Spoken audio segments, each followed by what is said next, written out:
Good morning.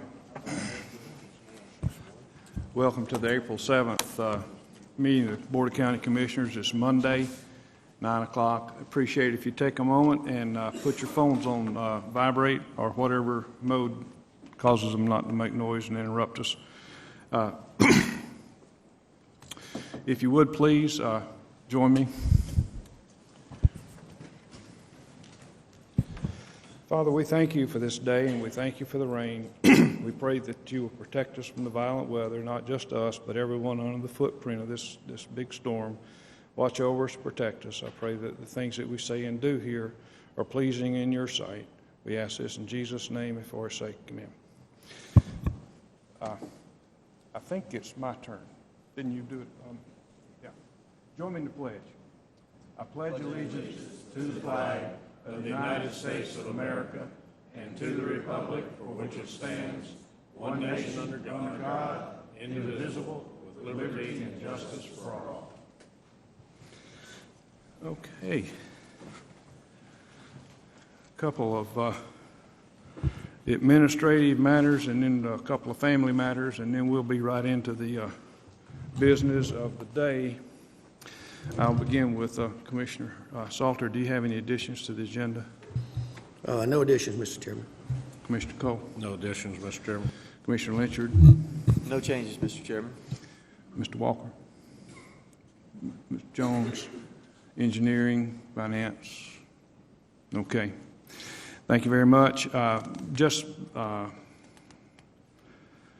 Would like to open up the board, the mic here for a moment and begin with Commissioner Salter and then Commissioner Cole, Commissioner Lynchard, and share a few thoughts about our departed friend, and then we will get into the business of the day.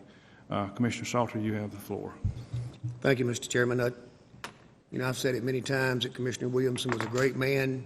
I first met Jim back in the middle 90s when I was at Gulf Power Company and working closely with him with his electric company, and I've always admired him for being a successful businessman, man of integrity and honesty and family morals and values, and he'll be greatly missed. Thank you. Commissioner Cole. Thank you. I'll not repeat what Commissioner Salter said because it's certainly true, but I'll just kind of relate to Jared and that young man's comments about his father yesterday.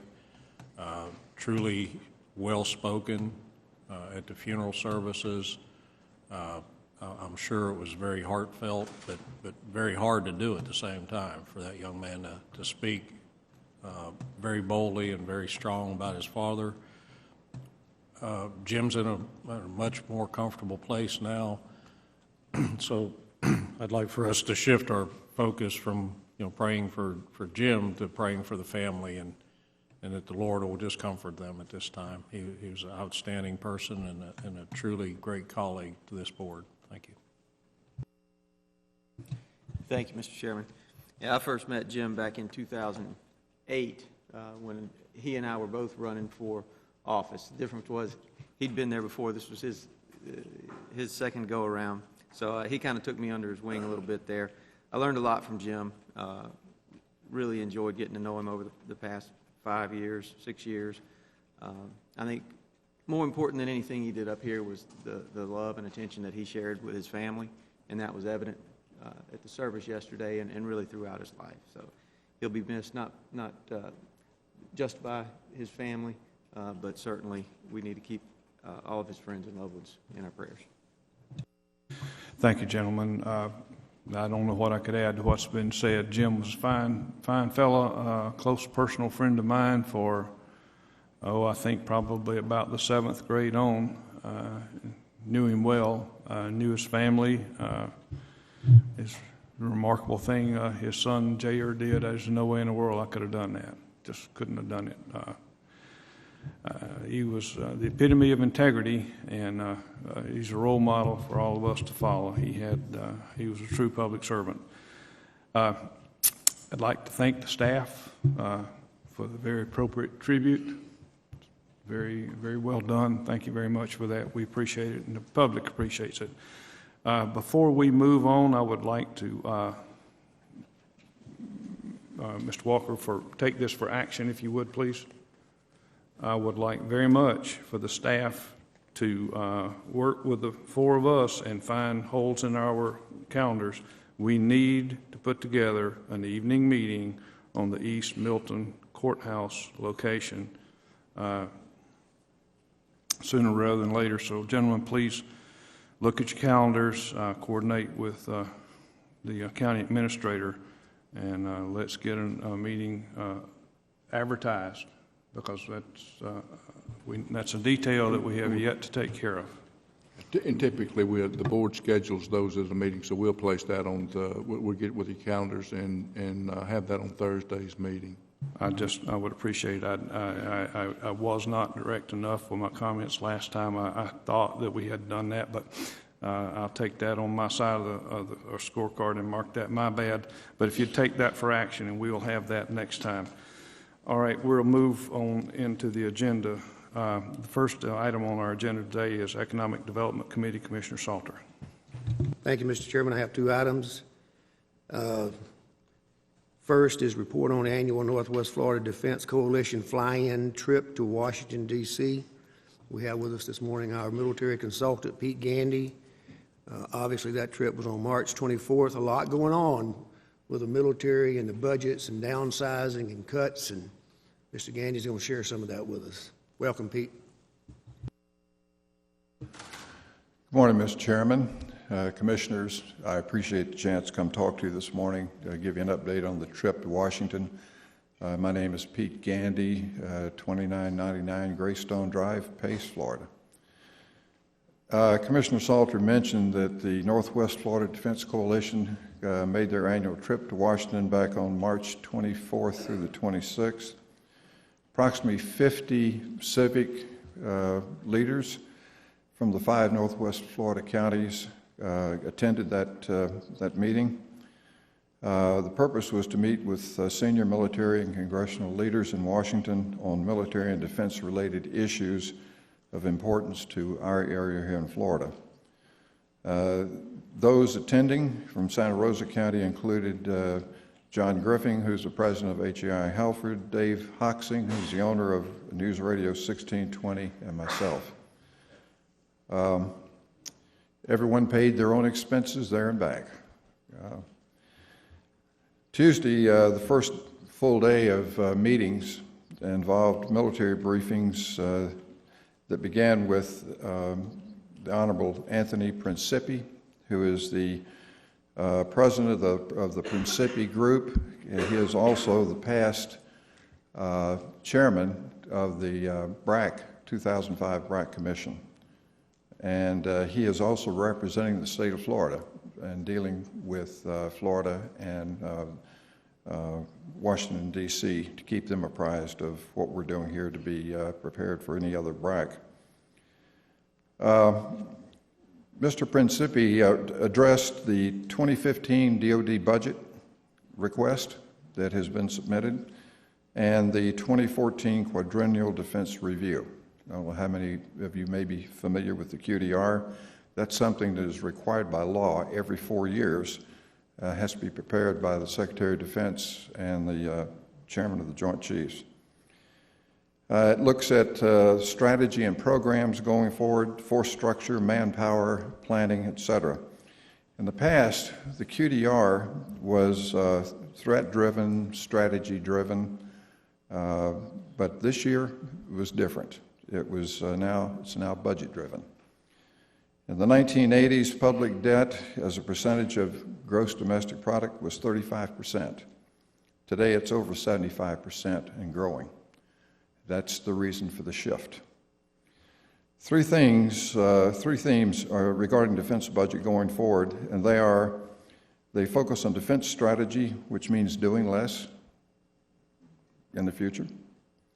Rebalancing the force, which means reducing the Army and the Marine Corps, and reforming Department of Defense and the services by reducing headquarters by 20%, and then the real focus will be to move assets that are left to the Pacific and to Asia because of the growing Chinese threat. A number of commands they plan to combine, such as Southcom and Northcom. The services, primarily the Air Force and the Army, are pushing hard for a BRAC in 2017. And they're doing this in order to meet the congressional budget-imposed reduced budgets that all the Department of Defense is going to be facing. Currently, the Air Force needs to cut 25% of its infrastructure. This is according to the Undersecretary of the Air Force for Installations and Environment. And they have to do that in order to meet the budget.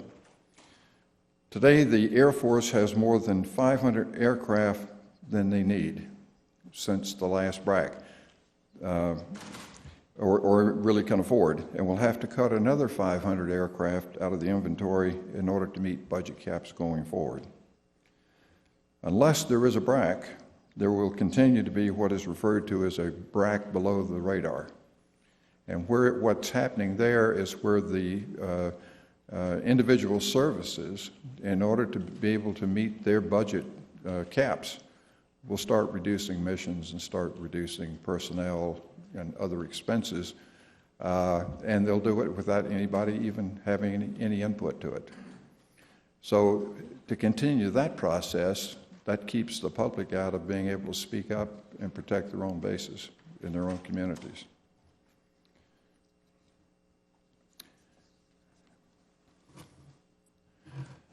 He reemphasized that once a BRAC is announced, military bases on the list are prohibited from correcting any deficiencies that have been cited up to that point. And historically, once a base goes on the BRAC list, the chances are 87% it will stay on that list for either closure or reducing their missions. The Army will be the biggest loser with a reduction of approximately 100,000 personnel if this budget is passed. The Navy budget will shrink slightly, by about 0.3%. The Air Force will see an increase of about 2%. Military construction will be cut 20 to 40%, depending on the service. Right now, the F-35 Joint Strike Fighter looks well protected. That's what we heard in Washington. Overall, Northwest Florida looks good if there is another BRAC. Mr. Principi does not foresee any base closures in Florida, should a BRAC be announced. While jointness and transformation were the focus and the purpose of BRAC 2005, the focus this next time BRAC comes around will be on actual cost savings. His parting advice to all of us there at the meeting was take action now to enhance the military value of your local bases, which translates to work to prevent encroachment and enhance the value of the military mission in your communities. We heard from John Conger, Acting Undersecretary of Defense for Installations. He talked about the declining DoD budgets and the facilities that are in decline. Military construction has been reduced from approximately $5 billion a year to right now about $1 billion a year. The philosophy driving this is that facilities decline slower than readiness of the force. So the focus now is on readiness of the force, not updating facilities. Talked about REPI and how important that program is going forward. REPI is now 10 years old, has an annual budget of about $50 million a year. One primary example they gave of how a community and the military can work effectively together was Santa Rosa County and Naval Air Station Whiting Field. To date, approximately $13 million has been spent locally through that REPI program to acquire a little over 3,000 acres around Whiting Field to buffer that base from encroachment. We also heard from Kathleen Ferguson, Assistant Secretary of the Air Force for Installations. She addressed strongly the need for another BRAC. She emphasized the Air Force is 25% over capacity with 500 less aircraft than in BRAC 2005. It was encouraging that she said more F-22s will be going to Tyndall, that the F-35 Joint Strike Fighter program looks well protected here in Florida. And she did mention that she felt that the Air Force has the authority to reduce missions and reduce base populations without a BRAC, which indicated that's what they will be doing if we don't get a BRAC. Roger Nat Sahara, Assistant Secretary of the Navy for Installations and Environment, talked about the Navy issues. He said in 1988 the Navy had 150 bases worldwide. Today that number is about 70. The Navy is not pushing for a BRAC because they feel they're right-sized going forward in the future. However, they will support a BRAC for their sister services, the Air Force and the Army. The Navy growth phase will be in the Pacific, especially Guam. Within the next few years, 60% of the Navy assets will be in the Pacific to counter the Chinese threat. The Navy is very pleased with NAS Pensacola and Whiting Field's encroachment prevention efforts. The Navy still plans to place a carrier at Mayport at some point in the future, and also to establish a P-8 squadron in Jacksonville. Second day, we had a chance to meet with our congressional representatives, including Congressman Miller and Senator Rubio, Senator Nelson. We talked about a lot of the same topics that were addressed in the military briefs the day before. The one interesting point that came out of that is that there is no interest in a BRAC in 2017 or beyond at this point in time by Congress, and Congress would be the one to have to authorize the BRAC. So you've got the military and the Congress at odds with each other on this issue. Overall, I think we're doing well here locally with the efforts this county board has taken to protect that base, and now looking to also help secure encroachment around some of the outlying fields. And with that, I'll be happy to take any questions or comments you might have. Thank you, Pete. Obviously, it was a very thorough report and good information, and I think the message for us in the community is stay alert and be prepared for whatever comes our way. Like I tell people all the time, they go, what are y'all doing to prepare for a possible BRAC? And I said, same thing we did, started 15 years ago. So that's the key to it. Don't wait for the wolf to come knocking, be out in front. So I think we've, like you said, I think we've done very well in preparing. Commissioner Cohen. Thank you. Pete, great report. We focus a lot of time, energy, and emphasis on, of course, base protection and what the mission is. Something I'd like for you to take a look at. From what I understand, I got a couple family members that are pretty close to this. They keep wanting to either close commissaries or increase the surcharge. And basically, increasing surcharge would do the same thing as closing them because people would quit using them. Could you take a look at that for us and see how we can help those folks or keep some emphasis on that? One of the things they did talk about, and I didn't address it here in this report, but they talked about what they're doing to reduce the personnel costs throughout all the services. Not only reductions of personnel, but also looking to reduce healthcare costs, to reduce benefit costs, and benefits including commissary and some of the other things that you are familiar with. So if they can't get it anywhere else, they're certainly going to try to get it there. Any other questions? Here again, Pete, thanks, and keep up the good work. Thank you. There's a folder on at each location here, and that's Pete's report. So, Mr. Chairman, the second item is discussion of letter of support for Florida's Great Northwest and the Northwest Florida Manufacturers Council partnership in establishing federally recognized manufacturing community for the region. There's a good backup letter in your book. It explains what it is. There'll be no local funding involved in it. It's just a letter of support. Shannon's here to answer any questions. So anybody have any questions at this time? Hearing none, I would move this to Thursday's agenda without objection. Hearing none, it passes. Thank you, Mr. Chairman. That concludes my report. Mr. Chairman? Commissioner Cole? I should have added this on earlier. I just got it in an email, so I would have an add-on that I perhaps would like to address the board with whenever you see it What's the appropriate. nature and where do you want it to go? In admin, it's about current Senate Bill 1400 that pertains to in-state college tuition for illegal immigrants. And I just would like to have a brief discussion on Well, that. that's a bit beyond our purview, but we'll put it on the administrative committee as item number 13. Thank you. Okay. Item number 1 is discussion of an allocation of $125,000 for Northwest Florida Marine Edge Incorporated Gateway to the Gulf Program to attract off-season visitors to Navarre Beach as recommended by the Tourist Development Council. Mr. Walker.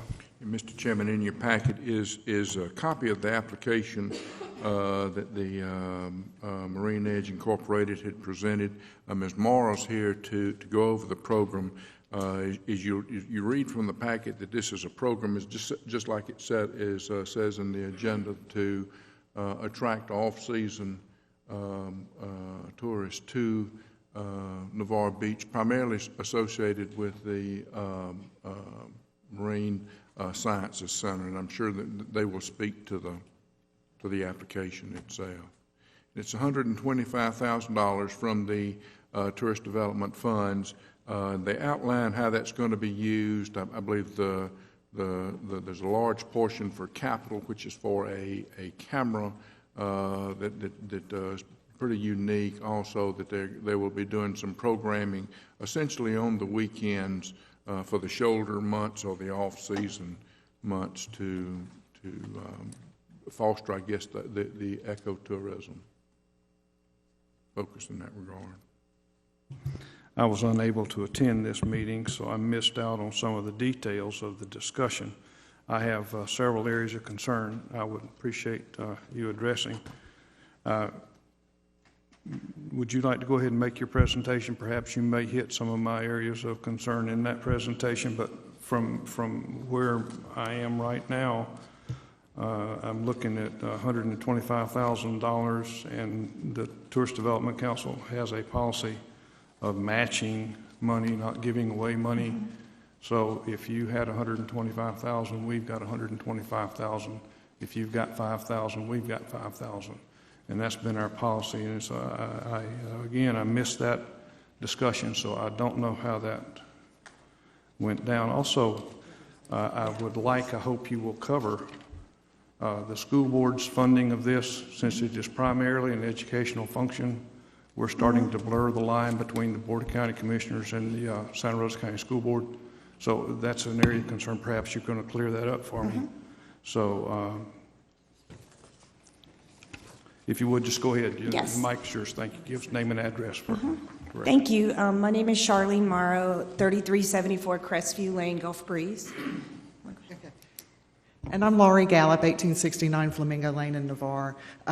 Commissioner Melvin, it is true that we've had some entities that we asked for matching funds, but then we also have developed programs and sites that are actually determined to be critical for tourism development, and we're supporting those and not asking for matching funds, and this is one of those cases. Yeah, and in those cases, and I'm sure you're going to bring that out, in those cases, we have identified a large market, and this market may be big. I don't know. I'm hoping you're going to tell me how many dollars a year potential that we're looking at, and explain to us the school board's involvement in this funding as well. Okay. Proceed. The floor is yours. Great. This grant is actually twofold. The first part of it is for the Blue Eyes webcam, which is not only a live feed webcam and one of a kind, it'd be the only one in the world in an artificial reef. There's actually 8 other webcams throughout the world that you can see a live feed at the Oceans Classroom website. And then what we would like to do with this webcam is not only use it to provide live feed through our website, but also through Oceans Classroom, the TDC website, and then any of the local businesses could also link it up to show a live video feed of what's on the reefs. The second part of that live web feed is a water quality monitoring node, which I'm very interested in because ever since we started the artificial reefs, I've always said we need some baseline data, and this would allow for us to collect live feed, real-time data that we could use and store in, it's called Gulf Ocean Observation Systems, and what it does, it'll store data for us, and so we can see trends over time. The second component of this grant is for offshore, off-season programming. What this webcam will allow is for people that not only don't scuba dive or don't snorkel, they can see. They can actually use a remote control where they could manipulate it, where you could see what's on the reefs. And that would be initially from the science station, and then hopefully when we get the outdoor classroom, this is something that out-of-town visitors can use. As far as the school district, a couple things have been happening with the science station. Since we presented our results of the Wish You Were Here campaign, we received $50,000 from the Tourist Development Council to do off-season programming, and we had over 3,000 visitors between the months of September and February. And those visitors were notified about unique programs we offered at the station on shell identification and bioluminescence. And what they did is they came into these programs, and we also sent out a survey to see what kind of programs they would like to see in the future. These are out-of-town visitors.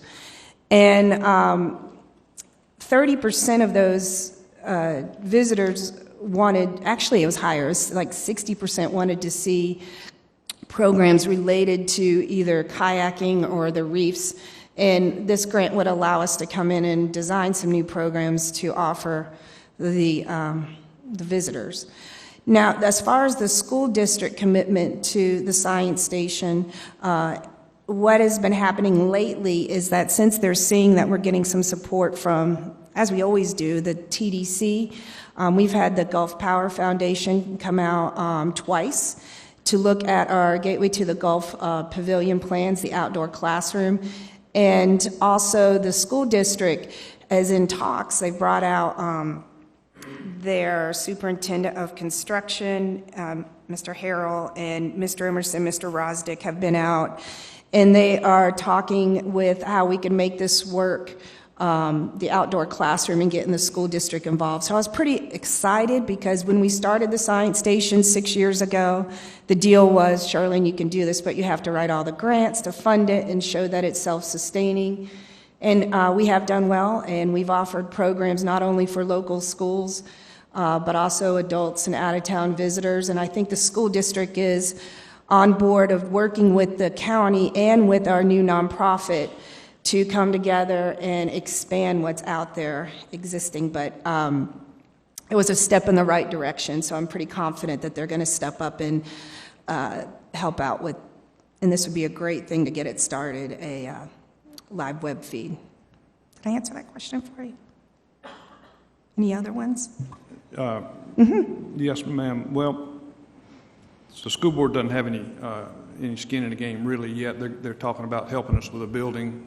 And what's the size of the market? I would like to know what are we sending a dollar after a dime, or is this a big market? I don't know what the market, your target market. I remember from your first presentation when I was in the TDC, when you presented, you told us about the homeschoolers, the homeschoolers, and that you were looking at the homeschooling market, and that was a big market. But I came away a little confused because we're charging them, and quite rightly so, charging these kids enough to sort of fund what we're doing with them. The program isn't free. You don't just walk in and sit down. There's a limited number of chairs and you pay for it. So I wanted to know, just from a business standpoint, the size of the market. If you don't have that today, that's okay. But that's a question I would like to be able to hear answered Thursday. Is this how big a market is it that we're advertising to? Is it just a very small market, or is it a big market? So, Sonia Negley, Green Consulting, 7294 Brevard Street, Navarre, Florida. I've been working with Charlene on the pilot program, which was the Wish You Were Here campaign. What we looked at was what is the availability of tourists in the shoulder seasons. Would they come here had they never been here, or to Navarre? And if they had been here before, how would we keep them engaged to come back in the shoulder season? We looked at a 3-day stay, a Friday, Saturday, Sunday in the off season, and we were targeting families that were in the $60,000 and above income range, and we looked at our primary tourist development areas. So that was Mississippi, Alabama, Tennessee, Georgia, and then Florida outside of our immediate MSA. From that campaign, we did direct mail advertising with an award-winning campaign that brought us not just attention locally, but nationally. That campaign brought in approximately 3,000 visitors in a fairly short period of time. We used specifically direct mail and then other advertising mediums such as email and then event programming and digital advertising. From there, we had 30% of those visitors that were from a total of 50% of those visitors that were from out of our area, 30% that were from out of state, and 5% that were from out of country. And the economic impact numbers, direct economic impact numbers were over 2.5 million from that. Now, what we're expecting is that if we start in the summertime's not an issue for the beach, but in the shoulder seasons it is an issue.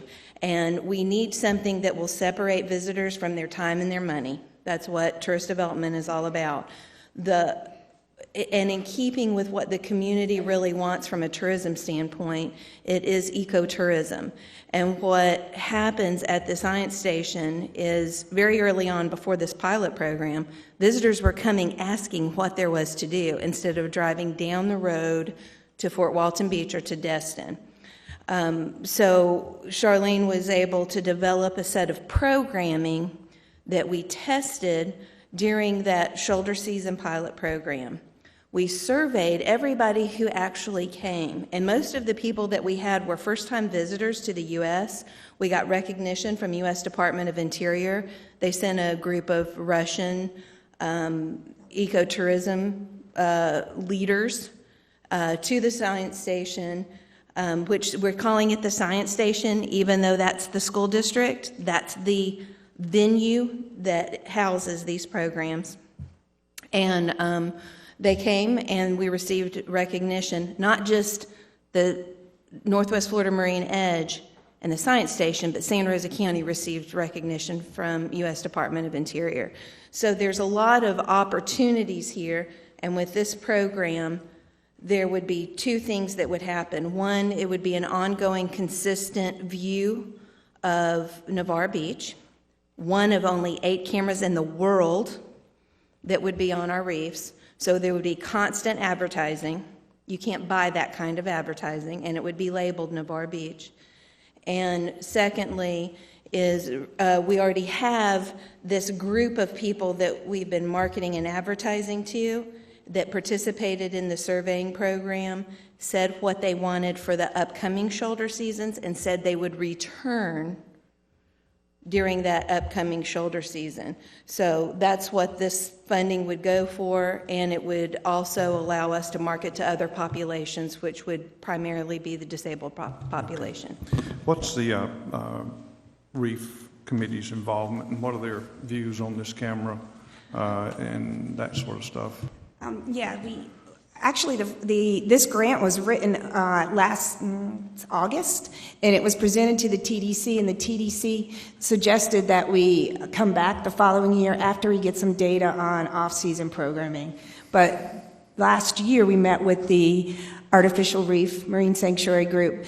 And then last week, we met with Bob Boston, that's looking at the expansion plans and how it would fit in, and they're very supportive of the camera. But what I can provide with the help of this camera is I could design programs not only for school groups or so on, but also out-of-town guests. And I wanted to comment about two things that you said. The first one was homeschool programs. That was a separate grant where we created weekend stays for out-of-town homeschoolers.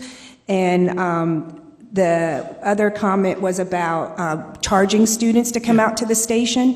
If a school is a Title I school, they do not have to pay to come to the station. In fact, when we first started it, I have something that I send out to all the schools to include in their school improvement plan, that they are able to come out to the science station and learn a few things. So My comments certainly weren't meant to be negative. That's fine. You got to charge for your service, and but I believe you do charge for the seats. If a student wants to go through your program, it's just like enrolling in any other summer program. You have to pay for it, and that's quite appropriate.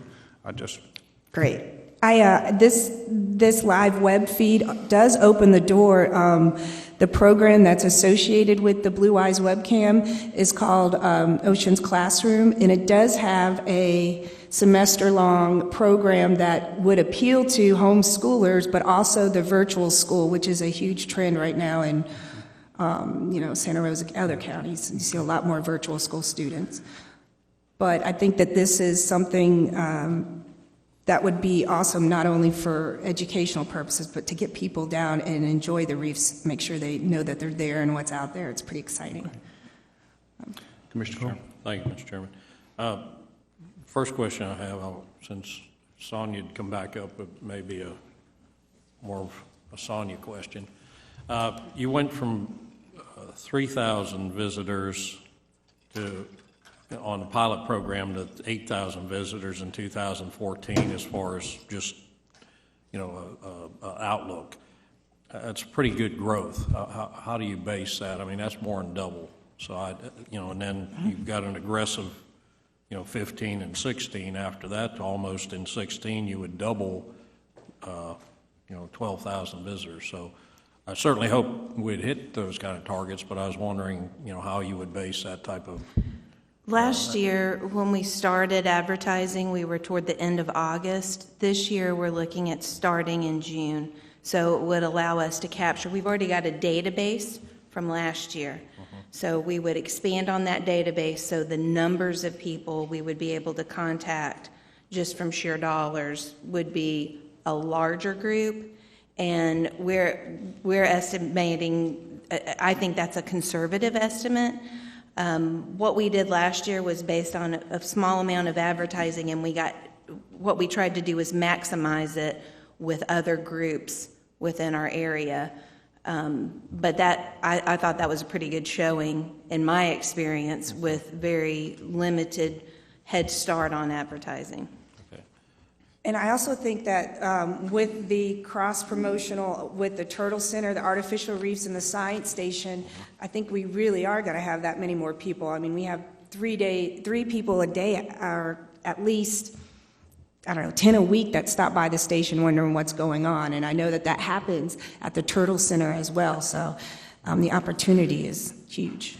Okay, and then the next question would be more of a school-type question. We've talked a lot about, our high schoolers and our homeschoolers, but if this is one of only 8 cameras, I believe was what was said, there's a lot of universities and colleges in the state of Florida and even lower Alabama and Georgia that I'm sure have marine science or oceanographic science classes.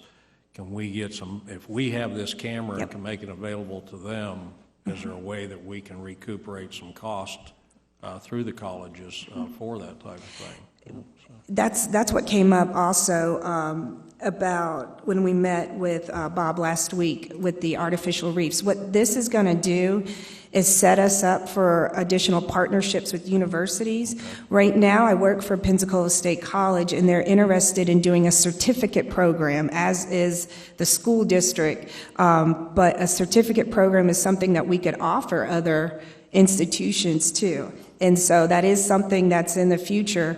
And I really think that this webcam and providing the opportunity for visiting science classes from other universities, because it's so unique that it's going to be the largest artificial reef area, I think it's really going to open the door. And when you start bringing in visiting professors, we probably model it after Dolphin Island Sea Lab and then FSU Marine Lab. That brings in funds too. That could come back into the county. Thank you. Thank you. Commissioner Lyncher. Thank you, Mr. Chairman. Thanks for being here this morning, Charlene. I like the concept here. You mentioned cross-promotion. I think South Santa Rosa County is sort of quietly blossoming when it comes to this type of opportunity. I say quietly because I think there are some projects that haven't received the attention that they'll get down the road. I think we're close to reaching a critical mass, if you will, for ecotourism. One in particular is Escribano Point. You know, there hasn't been a lot of attention paid to that, but Escribano Point is probably the second largest single recipient of funds from Deepwater Horizon, behind only the fish hatchery, which may or may not come to fruition. So there's a lot of money that is going into South Santa Rosa County that's going to foster these types of ecotourism and educational opportunities. And so you've got a great opportunity down the road once the infrastructure gets completed at Escribano Point for some, you know, you have the bay system there that you can tie in with the Gulf and the Sound. So I think there's a lot of opportunity here. I'd like to see a little more detail in terms of how the expenditure is going to work. We have a number, but I don't see any breakdown of anything else. How much is the webcam versus the other equipment and all of that? But I'm glad you have the support of the TDC, and I think it's a promising project. As far as partnerships already, I've been working with Naval Live Oaks, the Park Services, and right now we have an internship underway where we'll be having students doing service learning projects with the Park Service on the turtle patrols. And we look forward to working with them because they have some plans too in the future about how to bring in university. But again, that's a different habitat right there. So we're hoping to work with them starting now and then getting a program going down the road that will bring in all different types of universities too. I think okay. one thing Can I break down the cost of the camera? Do you want me to break that down? If you could, yeah, Okay. just so we have an idea of what, you know, where the funds are going. Okay, the grant is, the funds requested is $125,000. The camera itself is $68,000, and then what they do is the program, the group that installs the camera, they fly down, they survey the area, they assist with permitting, and they install the camera. They also provide support for several years, as well as right, okay. We do have some matching funds for the camera. And the rest of the grant is for off-season programming, advertising, and curriculum development, program development. But the camera itself and the programs and the support associated with it that's what number you're looking at on your grant. Okay, and is the camera something that can be removed in the event of a hurricane? It sure can. Okay. And that price is a little bit higher than some of the other cameras because I wanted to include the water quality monitoring on it, because what I would like to see happen is comparing that data to Soundside data, because we get a lot of questions at the science station about the water quality of the sound, and it's very difficult to maneuver into the DEP or EPA website to find out the conditions, so it'd be great to have something that we could provide too in conjunction with GCOOS, Gulf Coast Ocean Observation, to host that data. So it's pretty progressive, but it's exciting. Mr. Chairman. Commissioner Cole. Charlene, when you come back Thursday, make sure you bring us information on warranty on the camera, length of time of that. If they have to come back down here to service the camera or warranty it, is that included, or are we going to get a bill for a trip down here? As you said, they're from out of town. So let's know exactly what we're buying for that. But my other question to you, you're breaking down your economic impact over a 4-year or 3-year period of time. So is this $125,000 to be used over that 3-year period of time for this whole project, or is this a one-time request? Yeah, that amount includes the one-time installation of the camera. Now, down the road, 5-10 years down the road, when we expand the artificial reefs, maybe there would be another grant that came along that we could get more cameras, so you can see the differences of sites on the reefs, but this is for this time set up. I have one last question for you, please, and just looking at the amount requested, it's $125,000 for 2014, $75,000 for 15 and 16. The $75,000 is not in play at this point in time, is it, Mr. Walker or Ms. Jones? I want to be dead certain we're talking about one thing and not two things. No, it's not. That was just like when we presented last year to the South End TDC for the Wish You Were Here campaign. That was for it was all listed. It was like the long-range plan, but it was just voted on for that, like $50,000, and now we're asking for that $125,000. That's just kind of what we see over the years. But no, it's asking just for that one amount. That's correct, and that was the recommendation by the TDC, was the 125. Now, they do have a 3-year plan, but I guess that would have to be reviewed, obviously based on their number and the performance of how many people they actually did draw in and how successful the program was. Then I would assume it would be judged from year to year in that. But this is just the 125. Well, we look forward to seeing you Thursday, and hopefully you can have the Navarre Chamber of Commerce Reef Committee folks, Mike Sandler and his bride, and those folks that put this whole thing together. They're the mama and the papa of this. So I want to know what their inputs are and just how this. We look forward to Thursday. Thank you so much for your time. Thank you. I'll move this to Thursday without objection. Hearing none, it passes.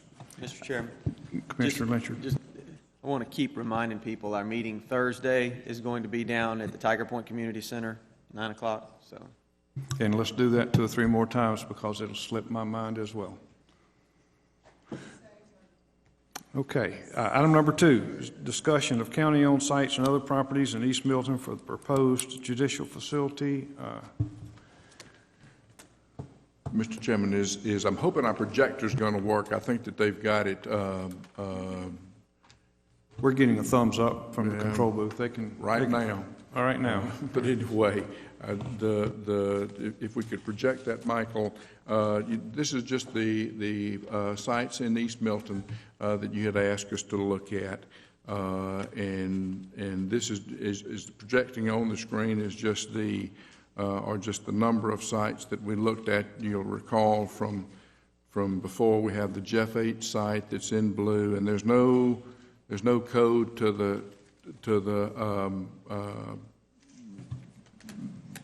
color. Excuse me. Can we enlarge that? Because that doesn't do anything for the folks trying to follow what we're doing at home. I don't know that it's that important. I don't know that we can enlarge that. Michael, can you it's important because the reason I asked for this is that it is important that we know where the utilities are when we try to make a decision as to which piece of property in East Milton we choose. Sure. It makes no sense to pick some property totally away from utility infrastructure. That's the whole purpose of this drill. We actually don't have I don't believe that they've got, it's hard to tell the utilities on here. We do have the utilities on the individual site that you had asked for. So that's what, it's too busy on a large scale. We tried to do that and it doesn't work. But this shows you each of the sites that we're looking at. Michael, if we could go on to the next. And this just shows that on the 90 site, and the only reason it's here is you see the fiber optic. It has 6-inch water on both sides of the road. It has a 10-inch force main on there, and it also has natural gas that's running through the center of the island. Go ahead, Michael. This is the Byram property, and you see that it's partially, it doesn't show up well, but you see it's partially impacted by the public airport zone, which is different from a military airport zone and that it can be, public assembly can be approved in a PAZ, public airport zone, by conditional use. In the military airport zone, it's prohibited use. And again, to show you again on 90, you have the fort. Michael, stay where we are on the fiber optic. You have the gas line. You have the water, and then the forced main. Very good, thank you. That's very helpful. On that, all right, Michael, go to the next one.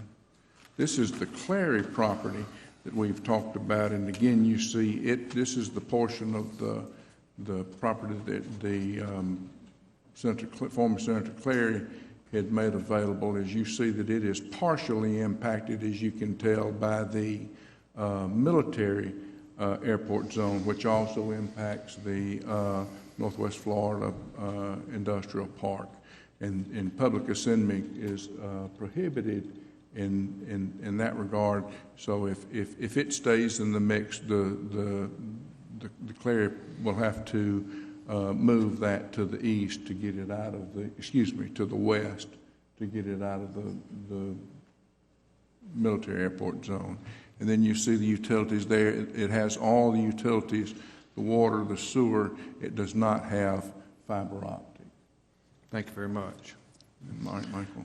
And this is the Jeff 8s. Again, it has the water, the lift station, and then the fiber optic.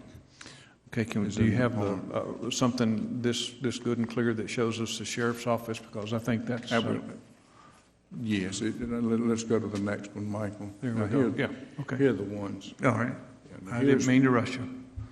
You see the sheriff office there just south of what we're calling Judicial East, and then it's hard to see the utilities, but there's water, sewer out there. There's also fiber optic with AT&T, and you also know that the board had approved MediaCom access to that entire area. And then we'll come back. The Judicial East is the site between the north of the jail, south of the DJJ facility, and we will. Michael Broussard is here with HOK and Hatchmark McDonald, and you can fit a courthouse site on there, which we will show. You have to run the utilities to essentially what would be the north to that transition site, but it could be done. You also would have the opportunity to go to the Judicial West, as we're calling it, which is on the west side of the reserved right-of-way. For any future development, at that point, you would need to relocate the sheriff's office firing range, but at this point, you could at least you could insert construct the judicial facility on that Judicial East, if you will. Mm-hmm. All right, Michael. That's the best choice of those two pieces of property, because it's been pointed out the Judicial East is the one that has about the 40 or 50 foot drop in elevation. That's correct. Slope. So I think any consideration that we give that needs to be toward that western piece, and just move the firing range under the hill, which would. All right, Michael. All right, Michael. So hang with me now, buddy. We go back to the. Commissioner Lyncher, did you have a comment you'd like to make, sir? With regard to the elevation change, I'm not sure. I'd like to see the elevation again on east versus west. It seemed that the Judicial East parcel had about a 20-foot, 30-foot change, but it was over a much greater length of property. So the slope wasn't as severe on the east property as the west, but I could be. Okay, well, I may have had them backwards. Just my preference is that we use the most level piece of property. Right, and that would be this, and this is the site, and it doesn't show up well, but you see the parking. And Michael, you may want to speak to the elevation change on this, but this is relatively relatively flat. There may be the going from, but it probably does fall off from east to west. Turn the red light on. There you go. Name and address, please. Good morning. Mike Broussard with Hatchmont McDonald, 5111 North 12th Avenue, 32504. We did look at this. We primarily looked at it from a layout and see if it could accommodate the facilities we're anticipating. We didn't spend a great deal of time looking at grade elevations on this. We believe it can accommodate that. I think most of the grade changes were on the property to the north of the transition site. This laid out pretty well. One advantage to this site, obviously, is we did lay out a direct connection between the jail and the new courthouse for prisoner transport, a secured area. And we did face the courthouse to the west, to the new what would be an extension of the roadway to the north. So the courthouse would be facing west, with access, additional access for the prisoners and the judges from the roadway to the east.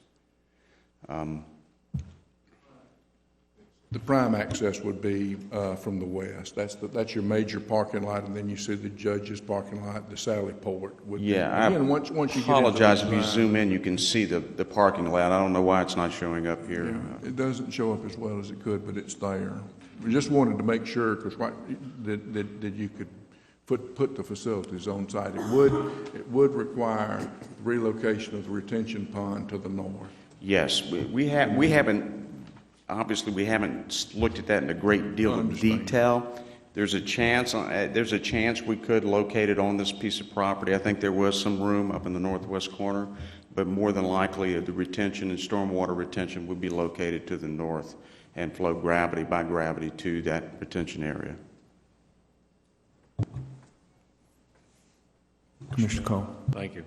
Mr. Chairman, I'm happy to see this. This Judicial East piece of property is the piece that I've looked at for years and suggested for years. As we see, it has, it's obvious with the buildings that are there, it has utilities and functional. I like the way staff has left out the area for Judicial Boulevard and our hopefully future extension at some point in time of 87 North-South Connector. My suggestion would be, since the firing range is directly south of Judicial West, that we simply retain, basically take Judicial West off the market as far as economic development. Build on Judicial East, property we own, lay out all the pros and cons of both areas for the ballot this year, and then possibly, if it does go to Judicial East, keep Judicial West, like they're saying, this board can take that off the market as economic development and retain that for the future growth or expansion that may be necessary 40, 50 years from now.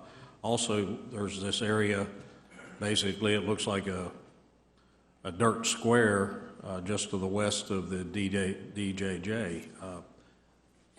Perhaps that would be something we'd want to retain, so I certainly appreciate laying this out, putting the buildings on this piece of property, showing the functionality of this piece of property, and I'm glad to see this finally come to fruition at this point. Thank you.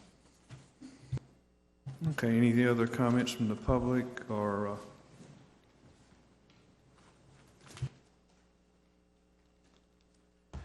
Thank you for a chance to speak to you. My name's Sam Mullins, 5922 Allentown Road. I want to commend the commissioners on giving us a look at the East Milton site by the jail. Could you put that picture back up that you just had up there for a second? As you can see with Judicial Boulevard running right through there, that's the proposed, if I'm not mistaken, is that not the proposed site for the 87 Connector North? Is that correct? And I just wanted to bring that out. In December's TPO meeting, over $2 million was granted to move forward with the TPO, the TIP, the 5-year TIP plan for the 87 Connector. As I've pointed out to the commissioners before, the impact studies are going on right now. They're doing compaction testing doing surveying up north of Whitingfield. Matter of fact, the other day I saw them doing borings up near Fidelis. So we know that this is no longer a rumor. We know that this is part of the plan. It's not a 25 or 50-year plan. This is something that the TPO is planning on doing. If you notice from this property, especially with this connector going in, it gives you direct north-south connection to your courthouse.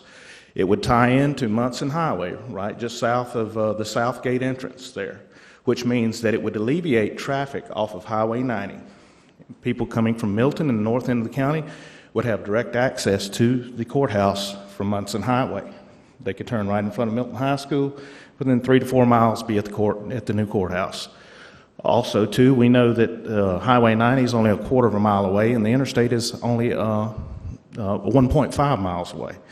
So as far as making sense to being ease of access to all of the county, I think given what we've seen of the sites being proposed, I believe that this is the best option for the East Milton. I hope that y'all will continue to look at this in a smart and common sense way and move forward from there. Thank you. Mr. Chairman. Mr. Cole. Thank you. Another thing, Sam, I'd like to point out, we already have the road coming back to the DJJ. Right. And we've often talked about having separate egress for court officials, sheriff's office. That's a good point. With that property, you have a secure parking lot to the east, and you can have a general public parking lot to the west. So you actually have 2 points of access coming into the courthouse that will better serve you for secure purposes, as well as with the sheriff's department being there, and you've got existing security on site. You have you're able to connect to the jail, which reduces your operating costs, building costs, security costs, and transportation costs, therefore saving the taxpayers a lot of money. Thank you. Mr. Rollo, good morning. Name and address, please, sir, for the record. Robert Rollo, East Milton, 9250 Barney Broxton Road. My concern is not to either side. The board seems to be committed to giving the people a choice, which I can't complain about. But what I would ask the board to consider was give the two choices. Don't tie the sales tax to either one. Give them the two choices in the first primary. Let them decide on the location. Put the sales tax on the general election in November.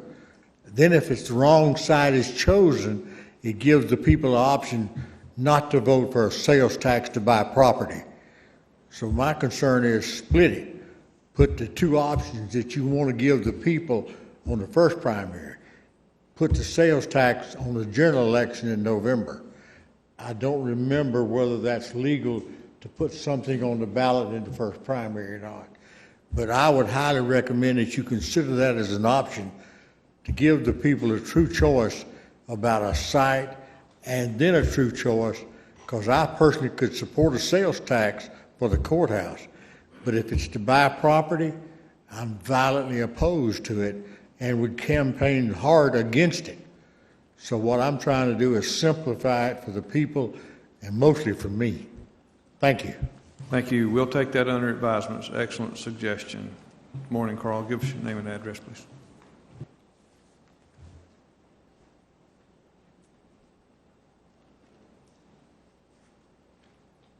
Carl Hudgens, 3412 Barkwood Drive in Pace. I appreciate the presentation, the work to look at the East Milton sites.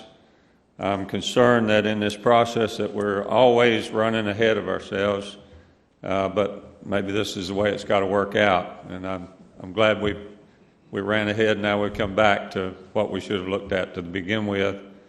So I think we're learning through this process. And I appreciate the public for being involved in this process and bringing out some things that we needed to look at. I think there's more things we need to look at. I echo the sentiment on the vote. I think the tax vote has got to be separate from the location vote. However you do that, because I think you're inviting some kind of a challenge. If a person goes to vote and he thinks that there's this list of questions up there and he thinks, well, okay, I want to have a voice in selecting a site. I like this site a lot, so I'm going to vote for this site. But then I've heard people that I talk to out in public, and they say, well, I like to pick a site, but I don't want to vote for a tax. I try to tell them, I don't think you have to vote for the tax to vote for the site. Well, they said, well, that doesn't make sense. If I don't vote for the tax, then I probably won't get to vote for the site. So I think you've got a potential challenge on that if there's not some separation, stipulation where the public knows clearly that the site is a preference. It's not going to lock them in one way or the other. And I'm sitting here assuming that. Would anybody like to address that? Can we vote for the site if we vote no for the tax? I think we'd better turn this over to our attorney to answer. Ms. Jones? Well, the board will have to determine that language, which you all have not done, so we'll have, I'm sure, several opportunities to talk about that with specificity. All ballot questions have to be answered yes or no, so however things are phrased, they will be yes, no questions. And as a rule, a person can vote on any item they'd like to and not vote on items that they don't want to. So as I see it right now, you could vote no for the tax and still make your voice be heard as to the site. Well, I appreciate that. I think we need to find out a way to make that clear to the voters on the ballot, because you've got people that are going to come and vote for this thing that haven't followed this as closely as we have. Some voters don't know that they can not vote on things. I've talked to people voting. They go down, they vote on everybody, even if they don't know anything about a particular race. Well, I had to vote on everything there, right? I said, well, no, you can vote for the people you want to and not vote with staying in some races. So I think we have some challenges to putting a fair question proposal on the ballot. I think we're going to have to work through that pretty clearly. Do we have night meetings scheduled at all yet? You may have stepped in here after. We have directed the staff to work with the four of us to coordinate our calendars and put together a night meeting specifically for this purpose. And they got that about an hour ago. We weren't specific enough with it in the last meeting to make, but it is an action item for the staff now. So we'll have that shortly. I think we need to do a good job of advertising these meetings for this subject because today someone that wanted to be involved sent me an email and they said, well, I thought this was going to be discussed next week. In fact, I think I heard conversation that the East Milton site was going to be discussed next week rather than this week in the last meeting. So there we go again.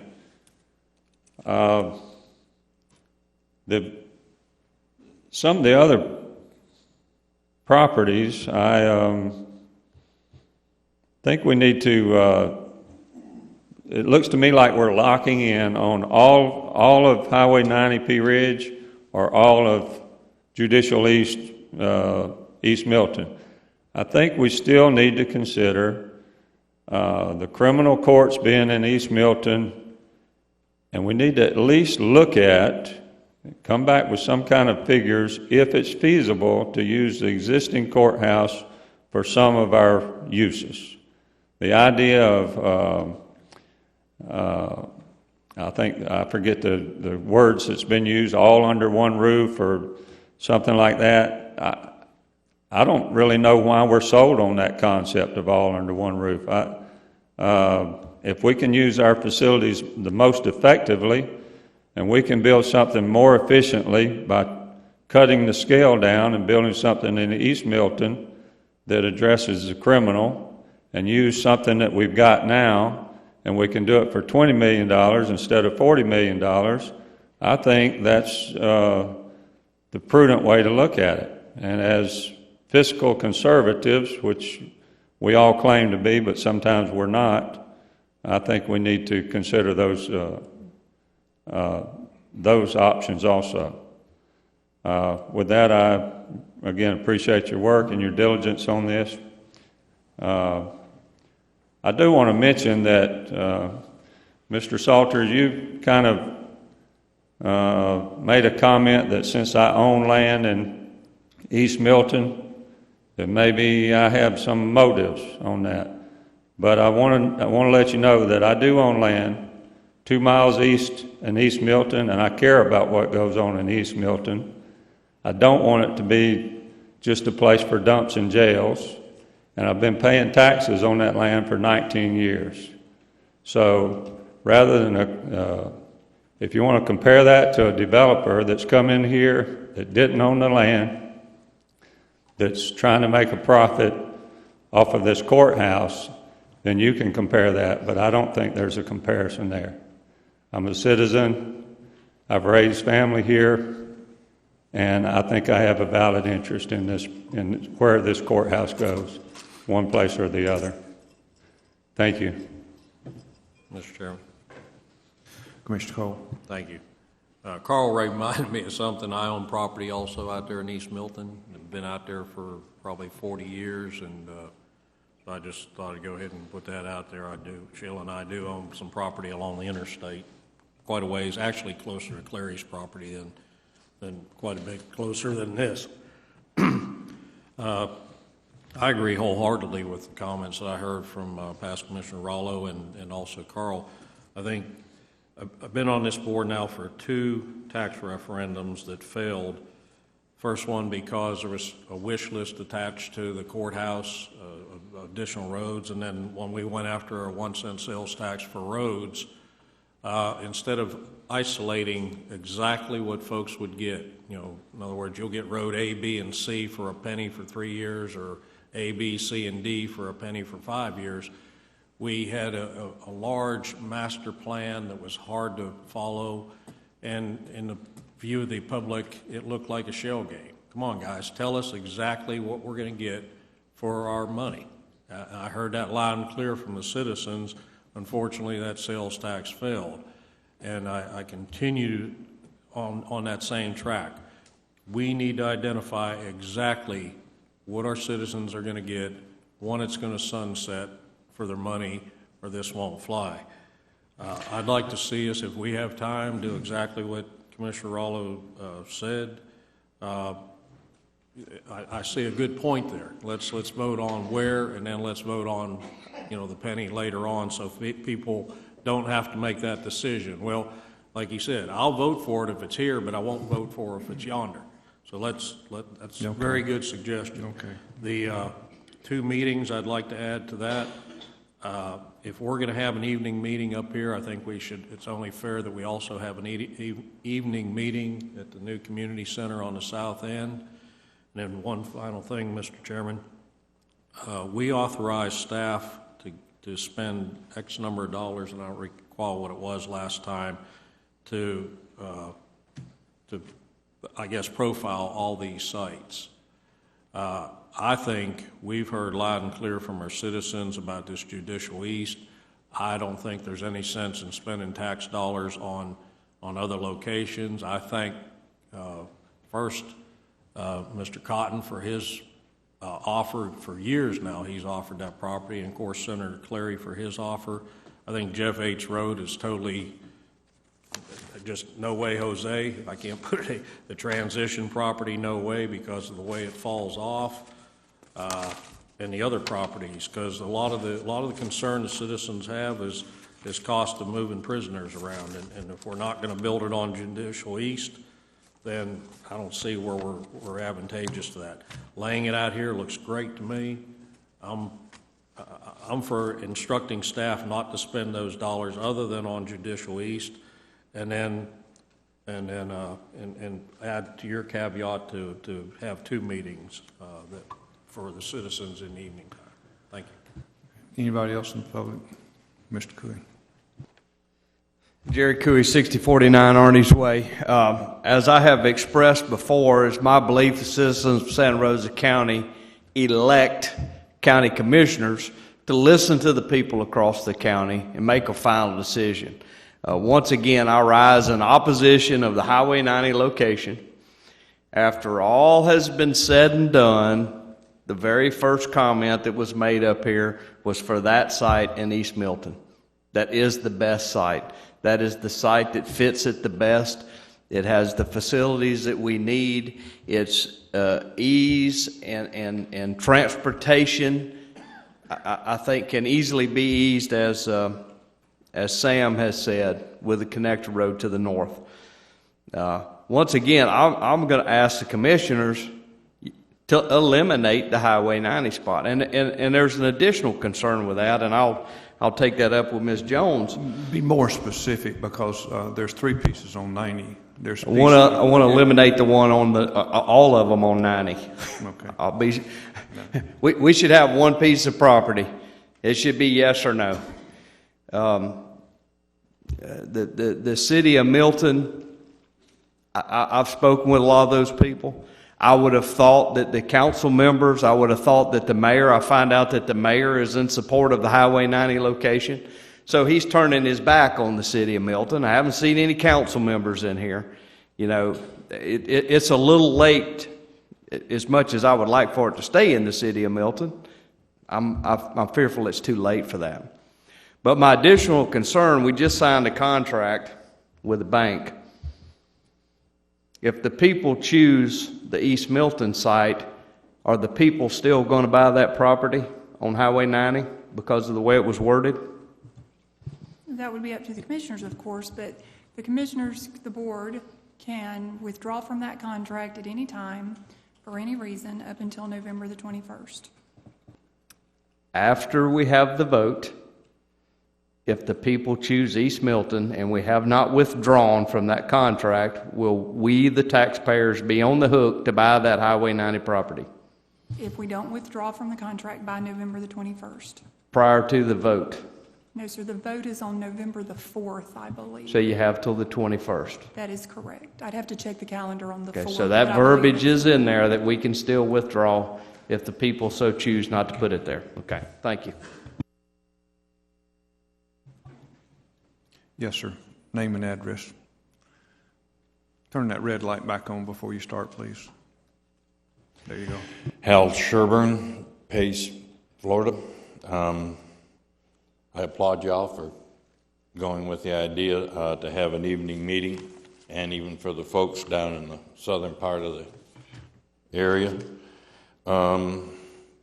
It would be great if before you have those meetings, I think they have criticized, or Florida's been criticized for the amount of time it takes during a voting period, how long it takes them to go in and how much wait. And if they can have the information available to them so they don't have to stand there and try to make decisions in the voting booth. If that information, has anything happened on the website yet, or any information? Yes, sir. It was up the next day, I believe, when the board took action. Yes, I'm sorry. Yes, it's up. It's on our webpage. The information. Yeah, because if all that information that you're talking about, if it can be made available, I mean, it'll cut down on the criticism. And I realize you can't have every piece of property throughout the state or the county be made available, but if you have certain ones. And the pros and cons about the existing courthouse, you may want to throw something in there, why you want to get rid of it, what's going to happen if you expand the courthouse to include all of Mr. Spencer's areas that he needs, you know, what's going to happen to this end down here if they're going to go into the courthouse also. And any information particular to each site. Be interesting to get that done as soon as possible. Thank you very much. Appreciate your comments. Sam, yes, sir. One or two quick things real quick. Sam Mullins, 5922 Allentown Road. They brought up the subject of the existing Milton Courthouse, and one of the things I wanted to ask, is there any plan, is it deemed that it's going to be so to the point that we're going to have to demo the whole courthouse, or is there a part of it that can be saved and that we are going to try to save? Or as one of the commissioners commented, or we're just going to turn the keys over to the mayor of Milton? Do y'all know? Have plans been discussed on that? Commissioner Cole. Thank you, Mr. Chairman. Sam, I've made that comment, as far as just let's give the keys to the city and let them decide what we do with it afterwards. During today's discussion, though, I think some good points were made on the validity of possibly retaining it.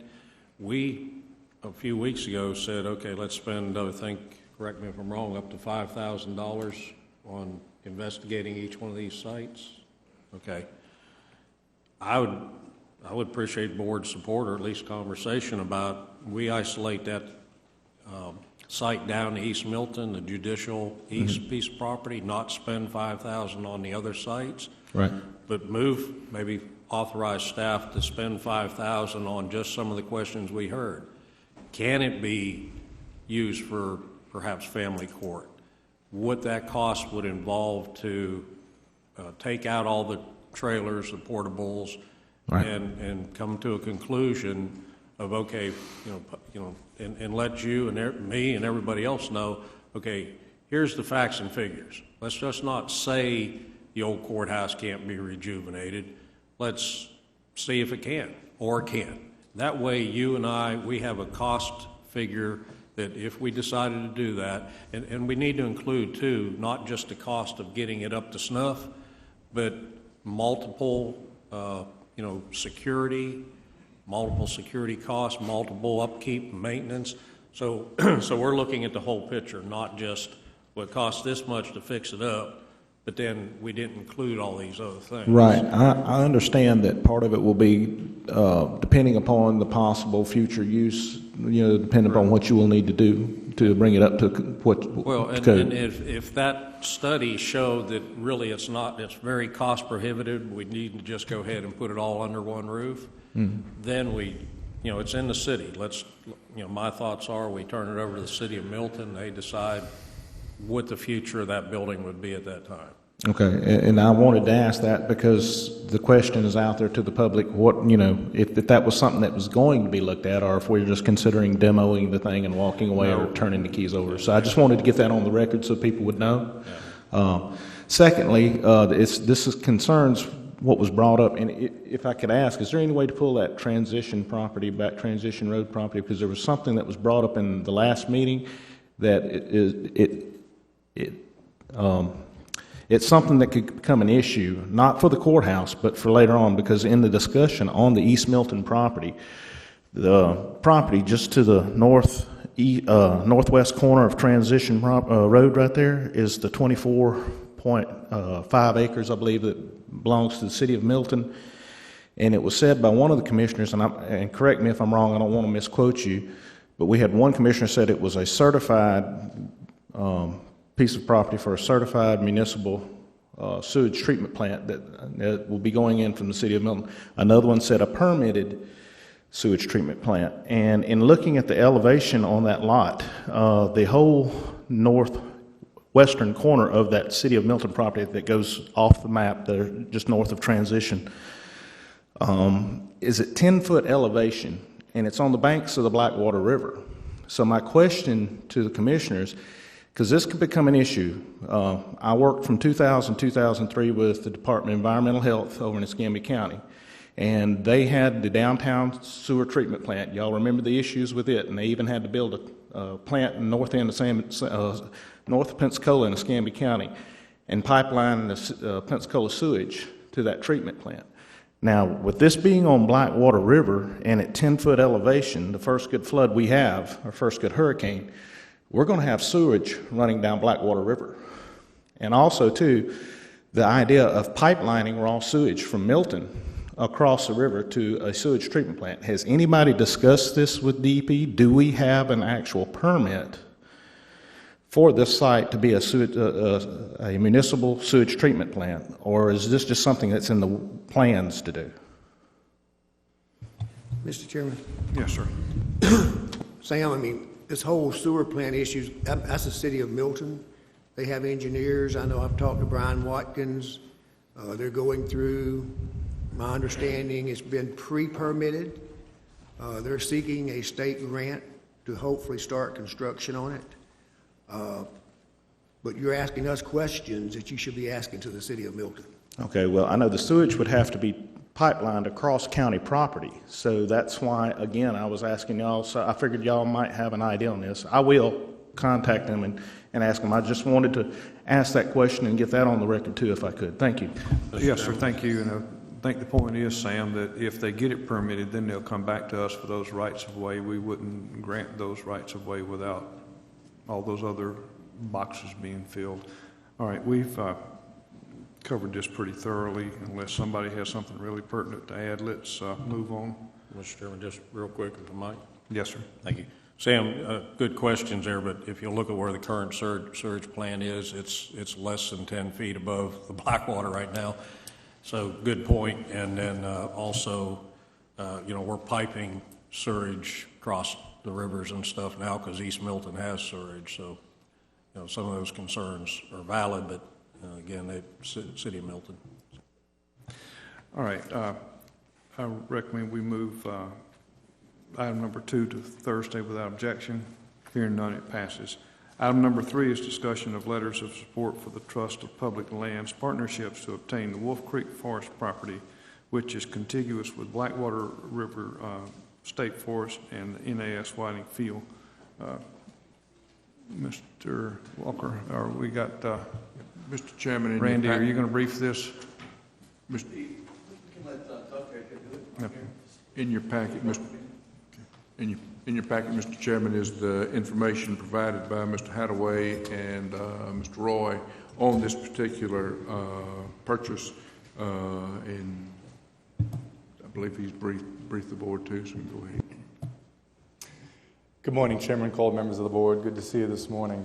My name is Doug Hadaway. I represent the Trust for Public Land, and this item is simply requesting a letter of support for our efforts along with our partners, which includes the Whiting Field Naval Air Station, the state of Florida, and several other public and private partners to further a project that you are probably already very well aware of because this county board has previously expressed publicly its support for efforts to ultimately see to the conservation of an approximately 10,000 acre tract of land commonly referred to as Wolf Creek Forest, which is northeast of the Whiting Field Naval Air Station, if you will, between the Blackwater River State Forest and the Naval Air Station there.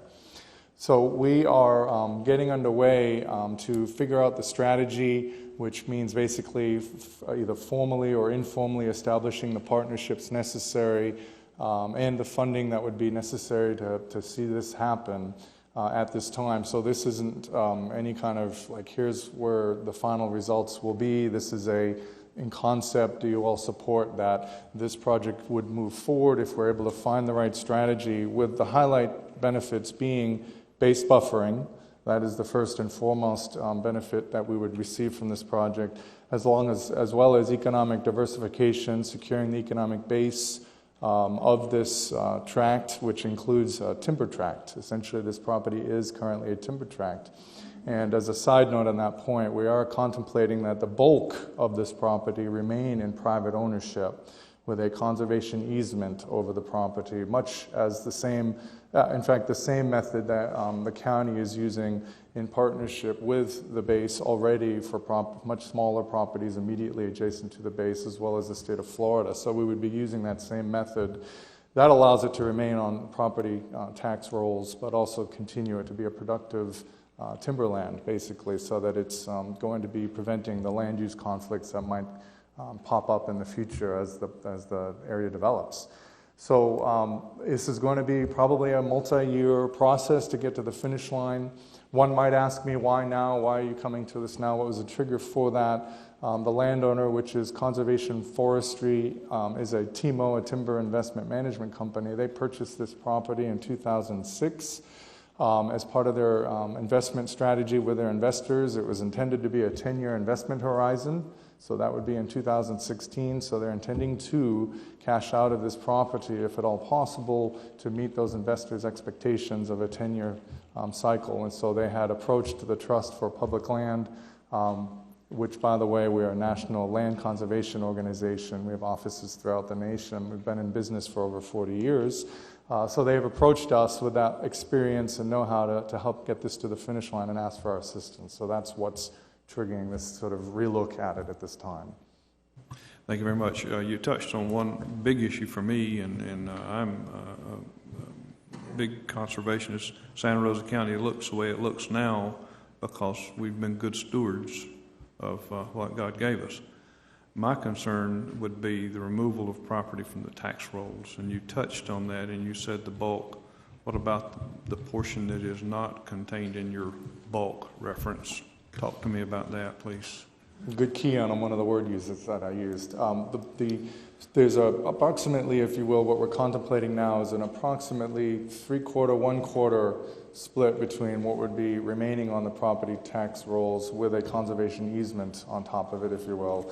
And then the remaining 1/4 to 1/3 of the property is a stretch, and I don't have a map handy, but happy to follow up with you later, yes, more specifically about the details. But it is along the Big Coldwater Creek, yes, portion of the property. Yes, this property straddles that creek, which is a state water paddling trail.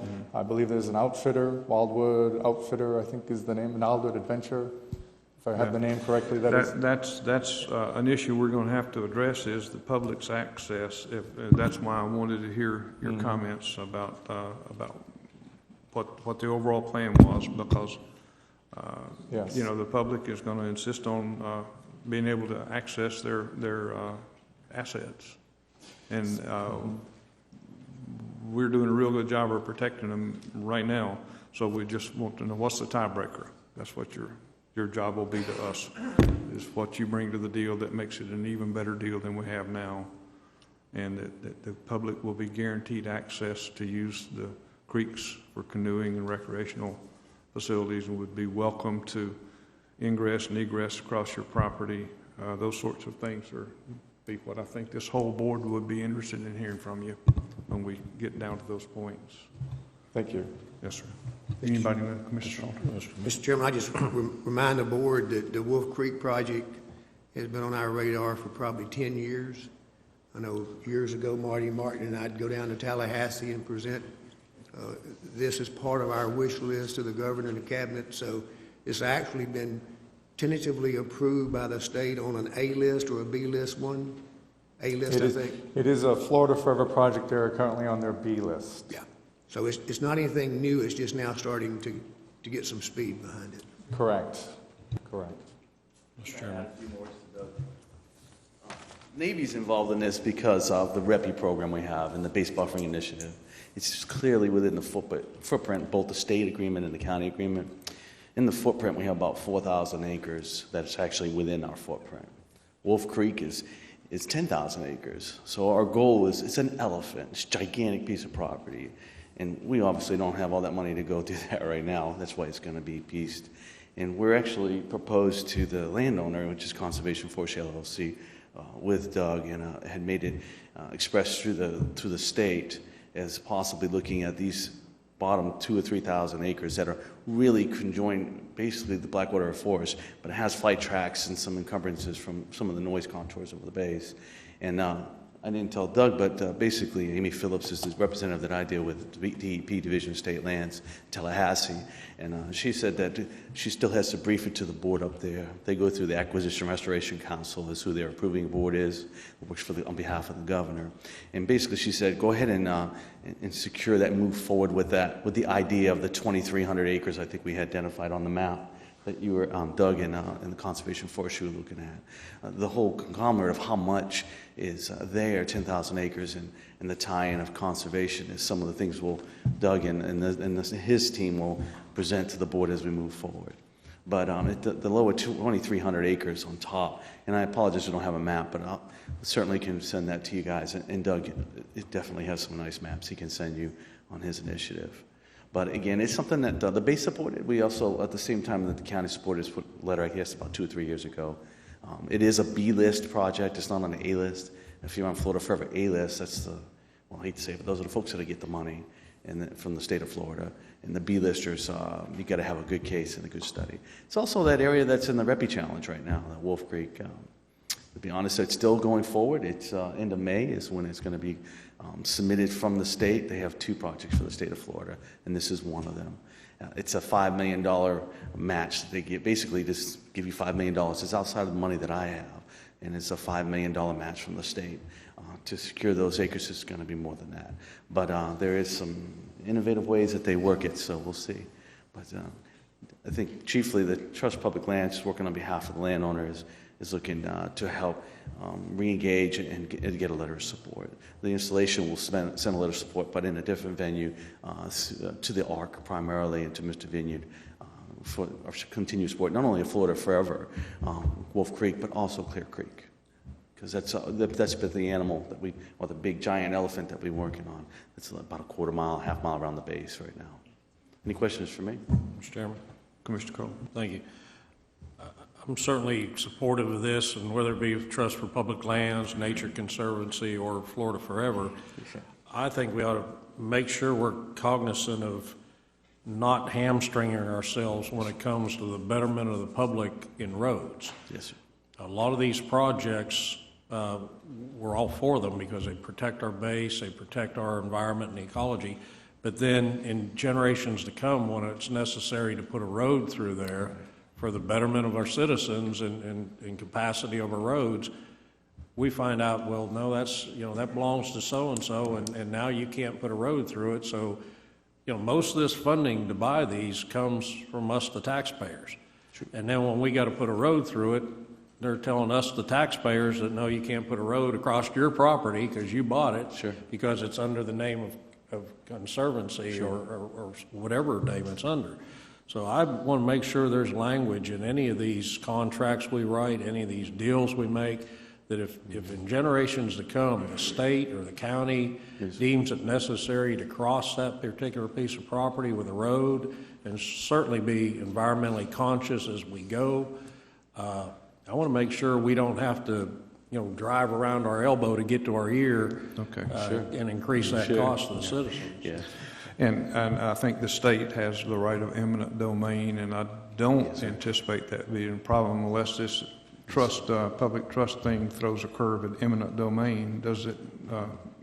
I see a no shake, but the Navy strictly requires an easement over the property. Right. So eminent domain doesn't go away. So those while they're valid concerns, it's not an issue because of eminent domain. The state has the right to say the public's interest is served from going from A to B, and they'll pay you fair market price for it.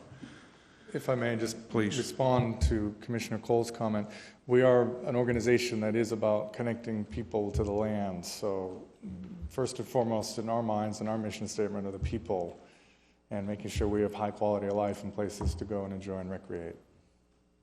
Thank you very much. We appreciate your comments. Are you going to make a presentation to us Thursday as well? Are you? Not intending to, okay, all right. But I'm happy to discuss that. I think that we're okay with the data that we have. I'll recommend we'll move this to Thursday without objection. Hearing none, it passes. Item number 4. Could I comment on? Excuse me, Carl, just one moment. Okay, Carl, we've blown past our 10:30 break here. Can you make a very brief comment, or do you need more than just a minute? I'll try to keep it short. Well, we're going to have to ask you to. Okay. Okay. All right. Well, to keep it short, I have concerns with taking 10,000 acres off of the free market and the access of the citizens to buy and own land in America. Okay, Carl. I promise you'll get to make that at length after the break, okay? Because that's a very valid point, and we'll let you do that as soon as we get back, okay? Thank you. All right, thank you. And we'll take 10 minutes, please. That should make it about Tim Till.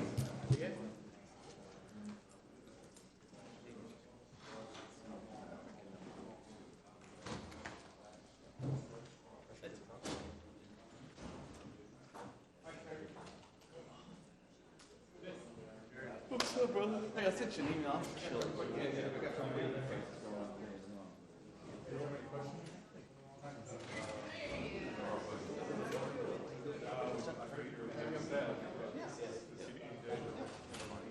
It's like a Wednesday. No, I'll be. I know I'll be out of pocket that Monday. It's May 12th on Monday.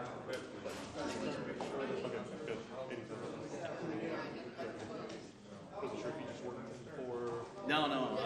Actually, they got my schedule to where I can work any hours. So, yeah, a little family crisis going on. Yeah, that's what I remember was 3,000 or 4,000 up in the corner near your golf course. But to belabor here, 6,000 acres. The 6,000 acres.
If you make your way to your seats, please. Mr. Levin, if you'll come back and finish your comments, please, sir.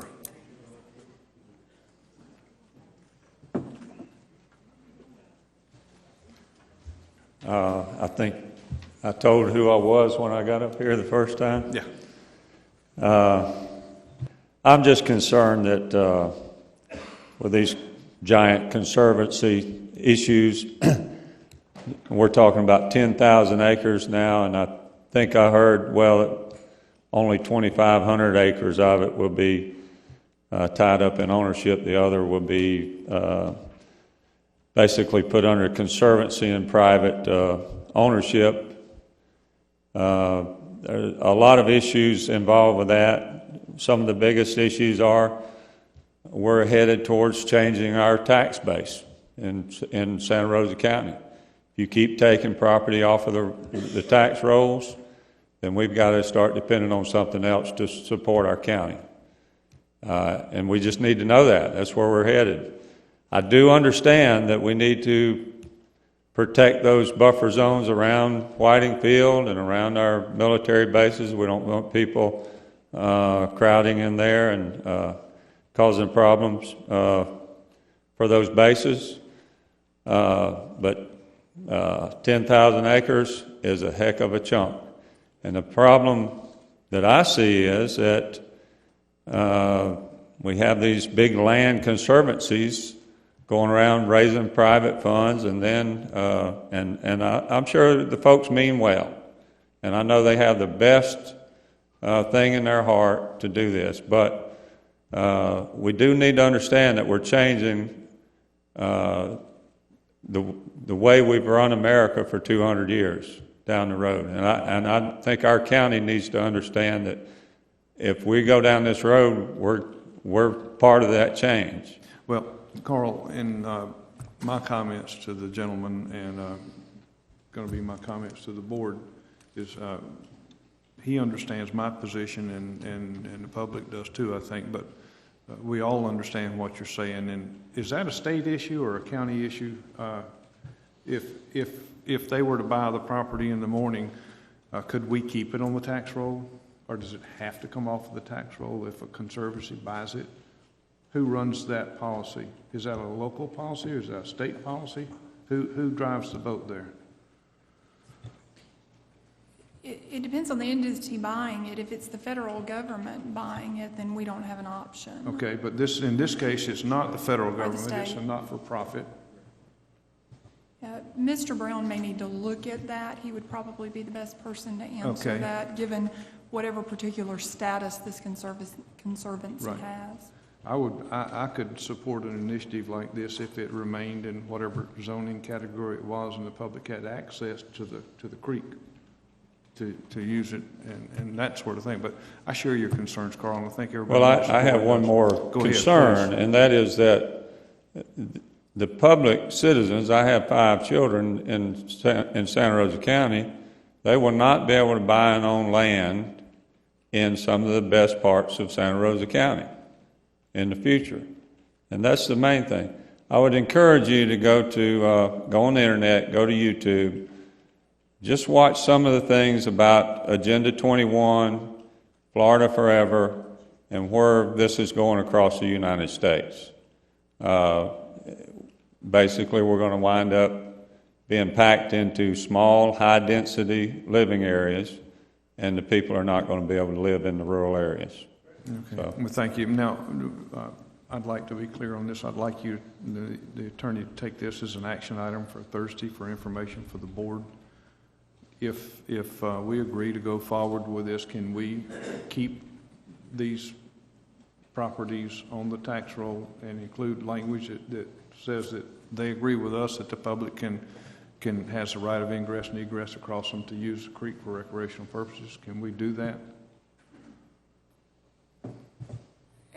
I'll need to talk to them about it. I don't think the public currently has access to the creek. It's currently owned by a private property owner. I don't know if these folks are interested in I'd have to talk to them about that. Okay, well, I may have made too broad an assumption, but the core of my concern is that we keep the property on the tax roll. Mr. Chairman? Yes, sir, Commissioner Salter. Here again, the Blackwater River State Forest, that is public-owned land now. No taxes are paid on it because it's owned by the state. What's being proposed here today is that I heard the number 1/4 of the total land acquisition would possibly be fee simple land purchase. The way it's worked in the past, that becomes public land because it'll be bought by the state eventually. So you have public access just like you do the forest. Now, the remaining acreage that'll have a conservation easement over it, it stays on the tax roll, and it continues to be owned by whoever owns it now. So it's no different than private land. Public doesn't have access to private land now. So, like we just said, it's already being held in a private firm, so the public doesn't have access to it now. So by possibly going the way that we're discussing, the public will have access to approximately 1,200 more acres maybe. So that's the way it's always worked. And I've been doing this now for a long time, working with Florida Forever Nature Conservancy, and that's just the way it works. Keep in mind, this property currently is zoned silviculture, and taxes, my understanding is, about 50 cents an acre. So if you're talking about 10,000 acres, $5,000 a year taxes, compared to Naval Air Station Whiting Field, supports 14,600 jobs with an economic impact of almost $1 billion. We talk about our children won't have any land to purchase in the future. Well, if you look at the state and the country and the county as a whole, with the population increase that we see every year, I think a greater question would be, will our children have any public lands to hunt, fish, canoe, recreation? So there's a fine balance there.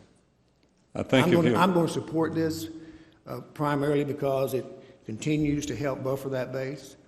And you missed the presentation that Pete Gandy made this morning, our military consultant, about downsizing of the military. They're going to be looking at trying to reduce missions, close bases, cut back infrastructure. So everything we can do to protect that base, I think it's in the public interest for us to do that. Well, I mentioned that protecting the bases is important, but if you'll just look at our county, over half our county now is land that can't be owned. It's owned by the state or somebody, and now we're going to add 10,000 acres to that.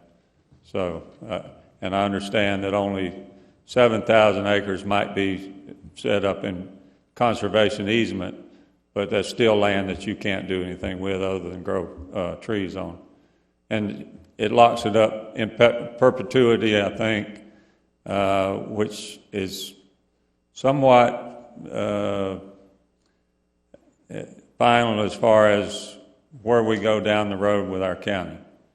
I really think that, and they're fighting these wars a lot in Utah, those areas, Idaho, and it's coming to Santa Rosa County. And land wars have been fought in America, and I don't want to see it happen again. Mr. Chairman, one more comment, please. Yeah.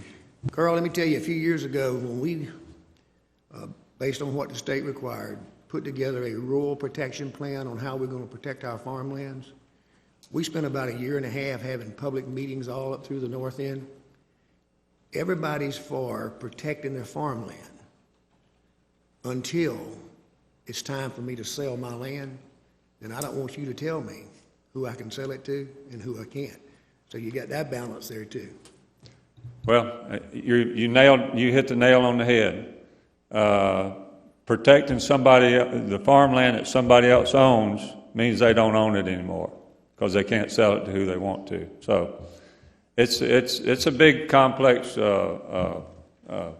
issue. Thank you very much for your comments, Carl. Sam, we'll take one more, and then we're going to move on. We've got a big agenda to deal with this morning. Again, Sam Mullins, 5922 Allentown Road, and I appreciate the comments Carl had to make. You know, I'm going to approach it a little bit differently. When I was growing up here in Santa Rosa County, people had fish camps all the time along our rivers, creeks, sound. Can't build them anymore. You know why? Because that acreage has been put in these conservancies. You know, private ownership of waterfront property is getting to be a scarce thing. And that used to be one of the things people, you know, prided themselves in being able to have waterfront property, whether it was on a creek or river. We have these NGOs that are coming in with these nature conservancies, taking properties off of tax rolls.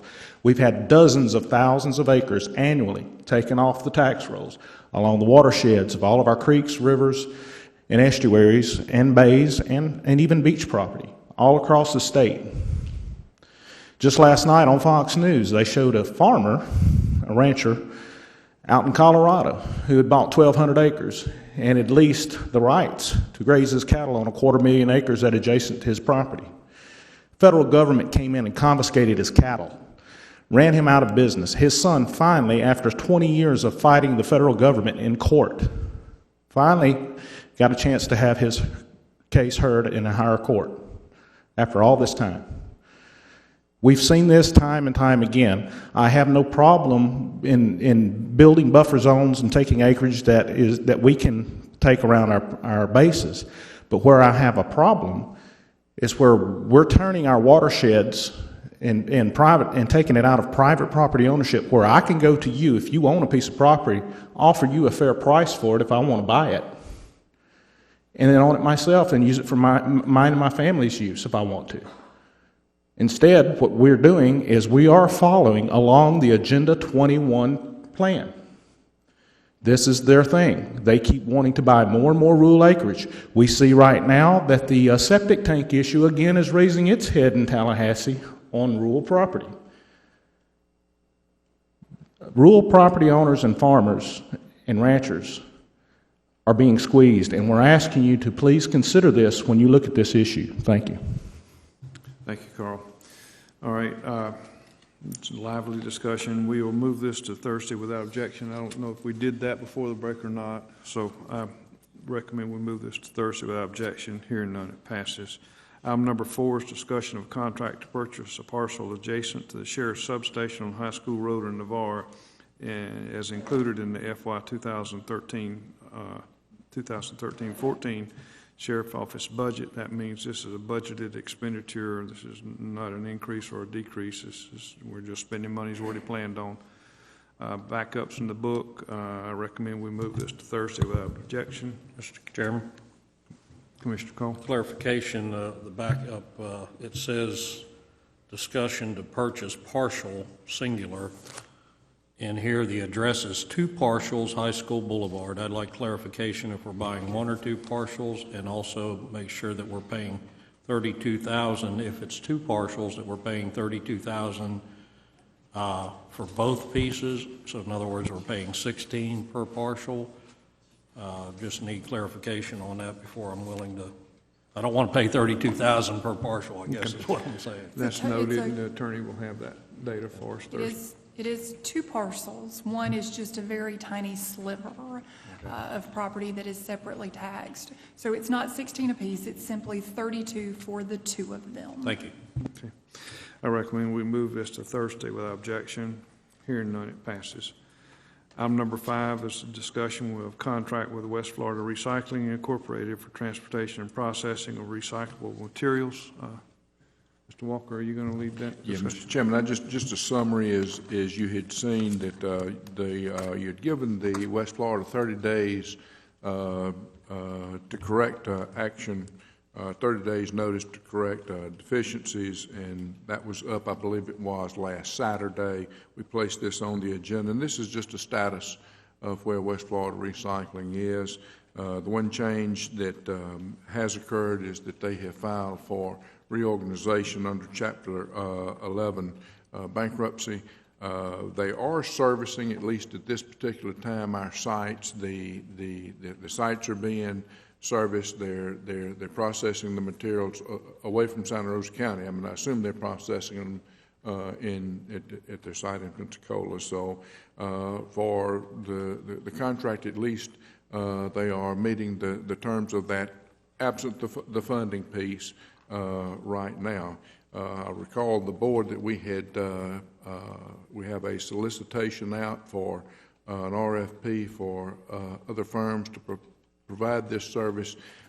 We have 2 firms that had attended the pre-bid conference. Actually, that bid will open May the 6th. And so that's going to be the long-term solution to this, is however West Florida can deal with the issues that they've got on their particular site, which I understand they're trying to move. I also would just think that it's going to, somehow long-term, this is going to have to be some kind of multi-county approach. I mean, with the recycling material that Escambia, Santa Rosa, and Okaloosa provide, we're going to have to kind of figure out how to do that on a multi-county basis. All that to say, they're meeting the contract. We'll have more information the 1st of May when we see what the solicitation. Do we need to take action to put them on notice again, or to preserve any of our rights? We're in good shape? Yes, sir, we are. Okay. It's not necessary to take additional action at this time. Okay. If you're satisfied with letting them proceed under the contract. Then this is just a discussion item. It doesn't need to be moved to Thursday for action. Is that correct? Yes. Okay. That is just a discussion item, and we consider ourselves informed and updated. Item number 6 is discussion of modification number 1 to the Florida Division of Emergency Management, increasing funding for Settlers Colony HMGP Phase 1 project. And again, the data is in the backup. Recommend we move this to Thursday without objection. Hearing none, it passes. Item number 7 is discussion of a designee to the Community Partnership Initiative, the CPI Board of Directors, sponsored by the Okaloosa County Economic Development Council. We have that in the backup. Are there any questions, comments from the board? I move approval. I move to Thursday without objection. Mr. Chairman? Yes, sir. I'm sorry, I didn't see your light. Go ahead. Oh, that's all. We just need to decide who our designee is going to be. Would it be appropriate to put Shannon in that position since he's our Director of Economic Development? Absolutely. Okay. I would move Shannon as the designee to Thursday. Without objection. Hearing none, it passes. For Thursday. I'm sorry, to Thursday. And hearing none, it passes. Item number 8 is discussion of allowing Salter 3C Construction to remove concrete debris unearthed from the Baghdad mill site as recommended by the Public Works Director. I'd like a few details on that, please. Mr. Chairman, in your packet is an email from Mr. Whitfield that we are in the process of removing concrete and debris from the mill site, or actually it's been buried at the mill site, as the board recalls, and there's a pretty good bit of that, and Mr. Whitfield wanted to speak to essentially getting rid of the concrete. What I really want on the record was that the 3C, the last time we discussed this, had agreed to do that at no cost to the county, that they were going to do it for the value they had in the recycling the concrete. That's correct. And that's still the case. Anybody else have a question or comment? I recommend we move this to Thursday without objection. Hearing none, it passes. Item number 9 is discussion of a contract with Yaley Halstead Incorporated for engineering services for site certification process for the Northwest Florida Industrial Site at I-10. Mr. Walker. Mr. Chairman, the contract price for this, I believe, is $48,000, and that gets the information that will put together the site selection response for the Gulf Power. Okay, and because I don't have any backup in my briefing book, I'll ask this for the record. And this is strictly for the property that Santa Rosa County owns. It's not for any of the rest of that industrial property that's also known as the Santa Rosa Industrial Park. We're talking about the county's property. That's correct. Okay. I recommend we move this to Thursday without objection. Hearing none, it passes. Item number 10 is discussion of scheduling a public hearing on ordinance consolidating building, mechanical, and plumbing boards of adjustments and appeals into one board. details in the backup. Any discussion from the board? I recommend we move this to Thursday without objection. Hearing none, it passes. Item number 11 is discussion of appointments of Alice, and I'm sorry, I'm going to butcher that last name. How was that pronounced? Brumbacher. Brumbacher. Alice Brumbacher as District 2 member of the Zoning Board, and she lives, this is your in-district or out-of-district? In-district. This is your in-district This appointment. is, Ms. Brumbacher lives down at the Moors, and she was nice enough to volunteer for this position. Very good, very good. All right, I recommend we move this to Thursday without objection. Hearing none, it passes. Item number 12, public hearing scheduled for 9:30 a.m. Thursday, April the 10th. None, and had there been any, they would have been held in Tiger Point, so remember that. Item number 13 is an add-on by Commissioner Cole. Commissioner Cole. Thank you, Mr. Chairman.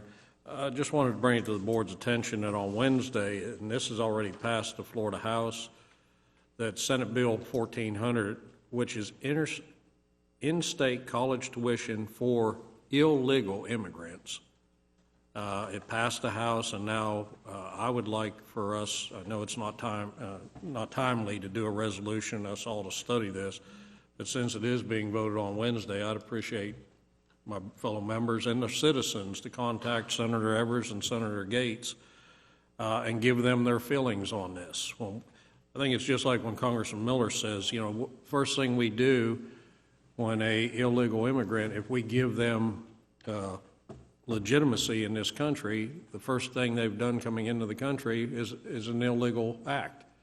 So why in the world would we want to provide education to illegal immigrants when somebody's going through the process to become a legal citizen, can't get that education and has to pay for it? So I'd like everybody to take a look at that and please respond to our senators on their feelings on this.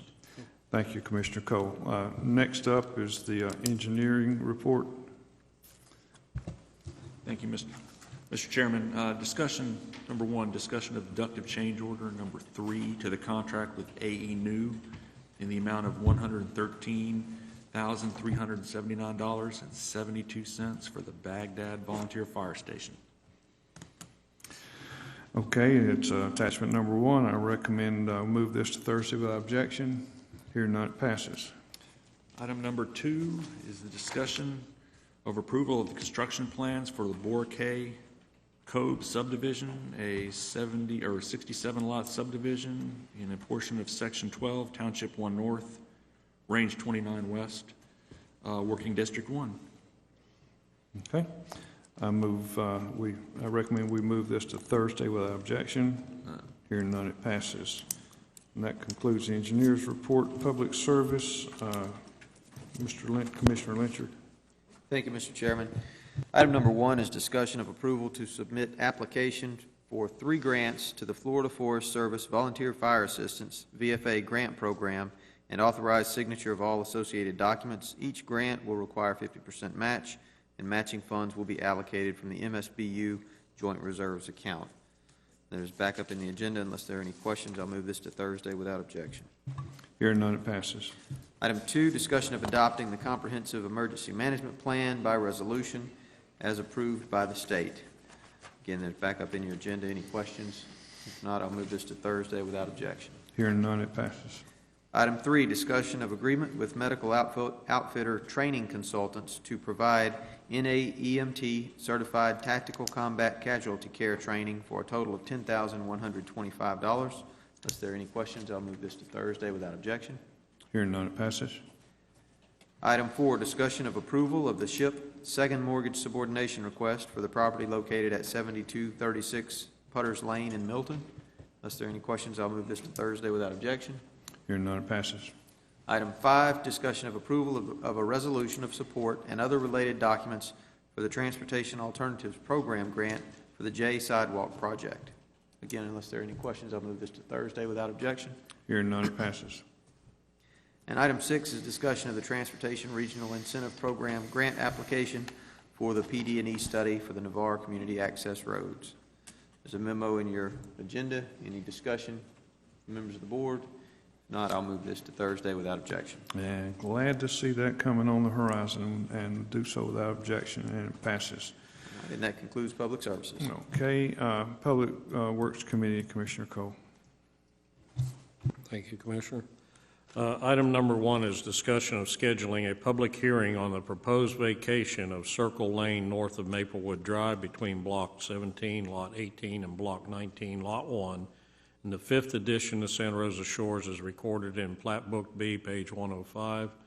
I move that to Thursday without objection. Hearing none, it passes. Item 2 is discussion of request from the City of Milton to be exempt from the milling and overlaying county road intersecting Ward Basin Road that were open cut and patched in the Ward Basin Road Force Main project. I'd like to defer that to our Public Works Director for clarification on exactly what they mean there. Yes, sir. They, when they asked the board's approval to open cut rather than bore underneath the roadways several months back, the city indicated that they would not only patch, but they would also mill and overlay the areas that were open cut. Well, the patches did turn out very well. The patches were done very professionally. I've looked at them myself, and I don't think we have any objection to allowing the patches they've done to be all they need to Mr. do. Whitfield, could you give me an approximate amount that they're saving if we approve this? I believe it was $16,000, and they indicated that they would use that money, the savings, to further expand the sewer expansion. At this time, I'd like to bring something to the board's attention. The firehouse on Ward Basin Road is having a lot of problems. I'm sure there's a lot of people are with this high water with their septic tank. They were told by the City of Milton to tie on that volunteer fire department was going to be $8,000 tap fee. With the board's approval, I'd like to use a little leverage here within this afternoon, have a meeting with the City of Milton and see if we can't curtail some of that cost for one of our fire departments. So, but I will move this to Thursday's agenda. Sam, did you have a comment on this item? Real quick on the, when you were talking about roads, wanted to ask real quick, Sam. Turn the light on. I wanted to ask real quick while y'all were talking about road projects. I brought to the attention to the board about the issue on Allentown Road, the widening and the crown there, and I was just curious. You said that you asked the Public Works where that was on the schedule. Did we ever figure out where that was on the schedule as far as something to be done? Mr. Chairman, I'd ask Avis to respond to that, please. I've provided a memo to Mr. Walker on the cost to do that, and also indicated in the memo that in our priority rankings, that would not be our number one priority. But again, it would be a board decision, and if it's up to Mr. Walker if he wants to bring that to the board in the future. But I have prepared a cost estimate of what it would take to do it. But there are a number of roads throughout the county that I think your main concern was the road being narrow. Yes, and being that it's 600 yards, like I said, my house is 600 yards from Central High School, where you have several hundred students, and the fact that I've seen buses actually, wheels come off the ground passing each other, because in some areas that road is less than 17.5 foot wide, and the average school bus is 8 foot wide. So you can see that leaves less than 1.5 foot space between the buses when they pass each other on the road. So it's, and like I said, we've had 3 or 4 cars flip in the last decade within a quarter mile of my house, people dipping off the road because the shoulder's so high and the road's crowned. And so that was why I brought it to the attention. I was just curious as to where that was on the agenda of things to do for the county. Mr. Chairman. Yes, sir. Avis, if I remember correctly, aren't we looking at about a $2-point-something million cost on that? It's $426,000. I have the estimate right here. Our measurements for the road width found it to be a little wider than what Mr. Mullins has indicated as well. No, we have a number of roads. These are some of the roads that we accepted from the state back in the late 70s, and there's still a number of those roads that are at that width of around 18 feet. And, school buses travel all those roads. They may not be as near a school as this one, but school buses do travel all those roads. So I'm not sure that this one should receive a higher priority because it's close to a school. But that would be the cost to resurface or widen and resurface this roadway is about $426,000. And Mr. Chairman, Sam, I've already talked with Avis about it. We've got a long list of roads that need to be improved. I'd like for us, as we look for ways to get those done, put some emphasis on ones close to schools as much as we can. Okay. But it's just going to have to work its way through the list. Thank you. I just wanted to know, had some neighbors, I told them that I would talk to y'all about it and just want to let them know where we were at in the process because, like I said, you've got a lot of school buses that travel, and I know we've widened 89 and 87, the shoulders and added shoulders to them, which are near the school, and Allentown Road being the connector between 87 and 89. They just feel like it's an issue that ought to be addressed. Thank you. Thank you for your comments. So we're still on item number 2. We have not disposed of that. Thank you, Mr. Chairman. I'll move that to Thursday without objection. Hearing none, it passes. Item 3, discussion of proposals for drainage work in Santander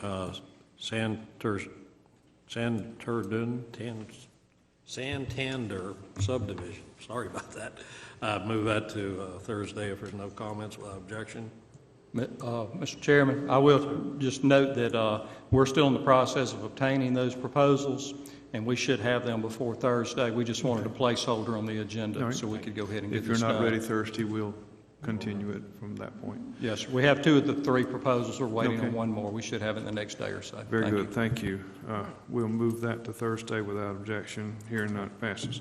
Item 4, discussion of request from Pace Water System to open cut East Spencerfield Road at 2 locations and Carlin Drive at 2 locations as part of a gravity sewer extension to service the proposed subdivision at Heritage Estates.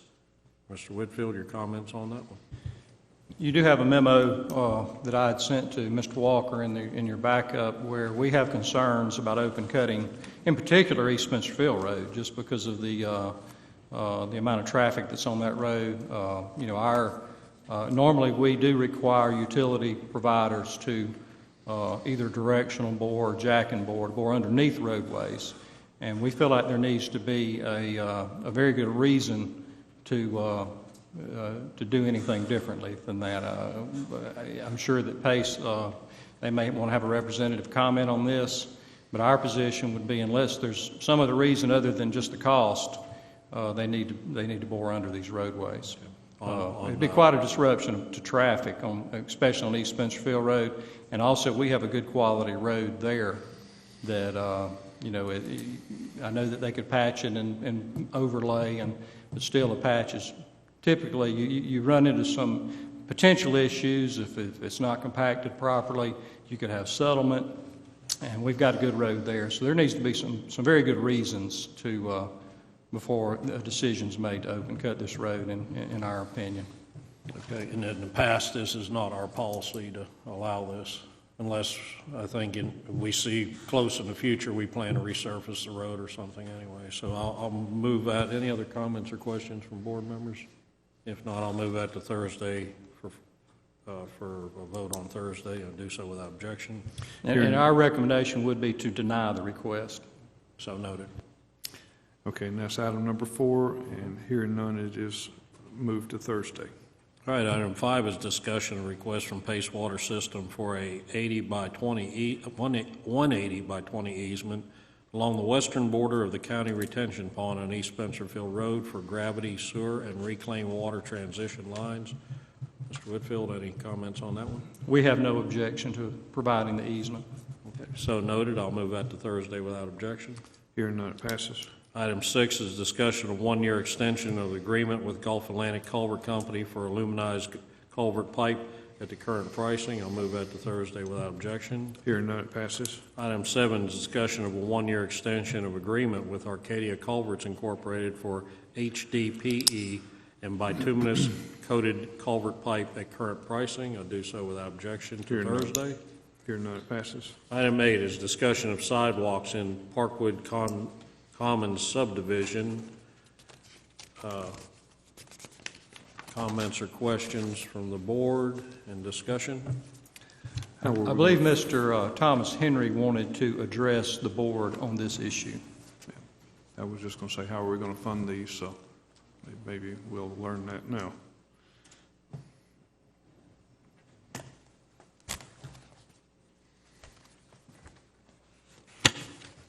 How you doing? Morning. I'm Thomas Henry, 3158 Gateway Lane, 32533.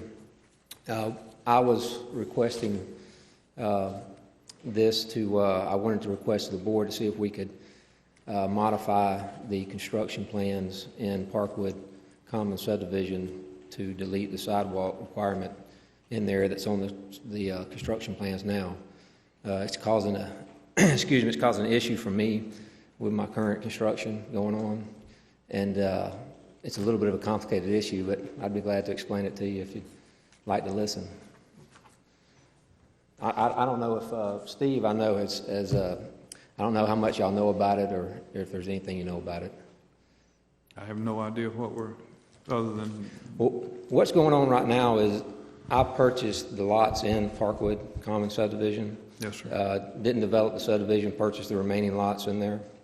And we are building houses, constructing houses in there. There were existing houses already in there. We just went and started building houses on the lots that we had purchased. They were adjacent to and in between the houses that were already existing there. Built the houses. There was no problem. The construction's fine. Getting our COs, or trying to get our COs, I'm sorry. And we have been struggling with that for the past month to get our COs because there's an issue with the sidewalks. And the issue is? The issue is that the sidewalks are not meeting the ADA, what the county says the ADA requirement on how the sidewalks are put in. We're just matching up to the existing sidewalks that are in there because our houses are adjacent to them and in between. So we are, basically we're kind of in limbo. And we got houses that are complete we can't get a CO on. How old? I'm sorry. How old is this existing structure? I'm not exactly sure, but I think the existing houses were built sometime around 2010 time frame. Mr. Chairman. Yes, sir. Commissioner Cole? Question, I guess, who you're working with? This would be your inspection department? Yeah, the inspection department. This is, I guess, it's in the roads and the public works divisions where this is at. Okay, if you'll give us just a moment, I see Stephen Furman here. Stephen's a walking dictionary here when it comes to this stuff. So. As Mr. Henry said, this is a pretty complicated issue. We have an existing subdivision that homes were built in 2010 by a different builder. At the time those homes were built, they were inspected by Building Inspection Department and Public Works for the driveway construction, which theoretically would include the sidewalks. At that time, in 2010, there was nothing that jumped out at our inspector that the sidewalks that were there were not ADA compliant. And so we issued the approvals for the driveways, which in turn enabled the homes to get their COs. People have bought these homes, they're living in these homes. As Mr. Henry said, the lots they bought, which was the remainder of the subdivision, did have lots interdispersed with the existing homes. And so they started coming in and got their permits and are building their sidewalks and driveways, tying into what's there, which was non-compliant. It didn't flag to us until we saw where the sidewalk was tying into an existing stormwater inlet, which is relatively flat, and we noticed the pronounced slope of the sidewalk. So we started checking. We got with Mr. Cook, our risk manager, about ADA compliance. There was a conference with Ms. Jones between Thomas Holmes and Roger Blaylock and Ms. Jones. And we understand that, ADA compliance is something that we need to strive for. And yes, sir. We don't need to strive for it. We have to hit it right square on the head because I think that's federal law and we're required. But if I understand this correctly, we failed to pick up on the fact that when we approved the driveways, that technically approved the driveways and the sidewalks. That is correct. And that we failed to catch the fact that the sidewalks were not ADA compliant. Yes, sir. All right, now, Ms. Jones, what do we do? Waiving the ADA just isn't within our ability. As you said, that's a federal law. An option for Mr. Henry would be to just keep not attempt to dedicate the roads, rights of way, and sidewalks to the county, have them remain private. That's one option that he could have. He could also seek a variance from the sidewalk requirement to eliminate sidewalks within the subdivision. One thing that comes to my mind, Mr. Henry, might be that you build ADA compliant sidewalks on your lot. Make your sidewalks ADA compliant and let the smaller sidewalk butt up to yours. I don't know how we're going to unscramble these eggs, but you know, if it's holding you up for a CO, which it is, it seems to me like the simple way out of the trap here is just to build the driveway and the sidewalks to ADA standards, and then press on. Yes, sir. Angie had stated a couple of the options. The one option is not really an option for me, and that is because I didn't develop the subdivision. So the subdivision was developed and accepted and approved, and in years before I purchased the lots in there. And there's existing people living there, and I don't know what their perceptions are, as far as if it's a county approved road or not. But part of the reason I can't exactly do as you've stated, because it would create a bigger obstacle where I would create a compliant sidewalk versus bordering up to one that's not compliant. If it comes down to it, that's what I will do. I'm trying to resolve an issue that's for the best interest of everybody before it came to that, because it wouldn't be as simple as doing that. Mr. Chairman, or what? Commissioner Carter. I guess I'm chairing. Stephen, what's the difference? The sidewalk not wide enough?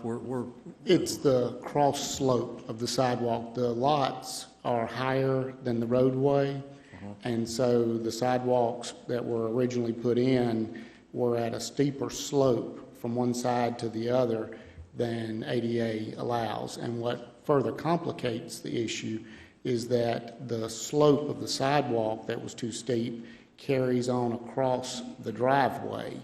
And to correct the existing sidewalks, if that was going to be something that was going to be pursued, to tear out the existing sidewalks, flatten the slope would have to be flattened across that section of the driveway.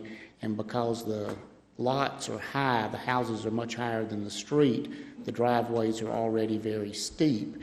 And if the sidewalk is flattened, part of the driveway going up toward the house would have to be torn out on each lot.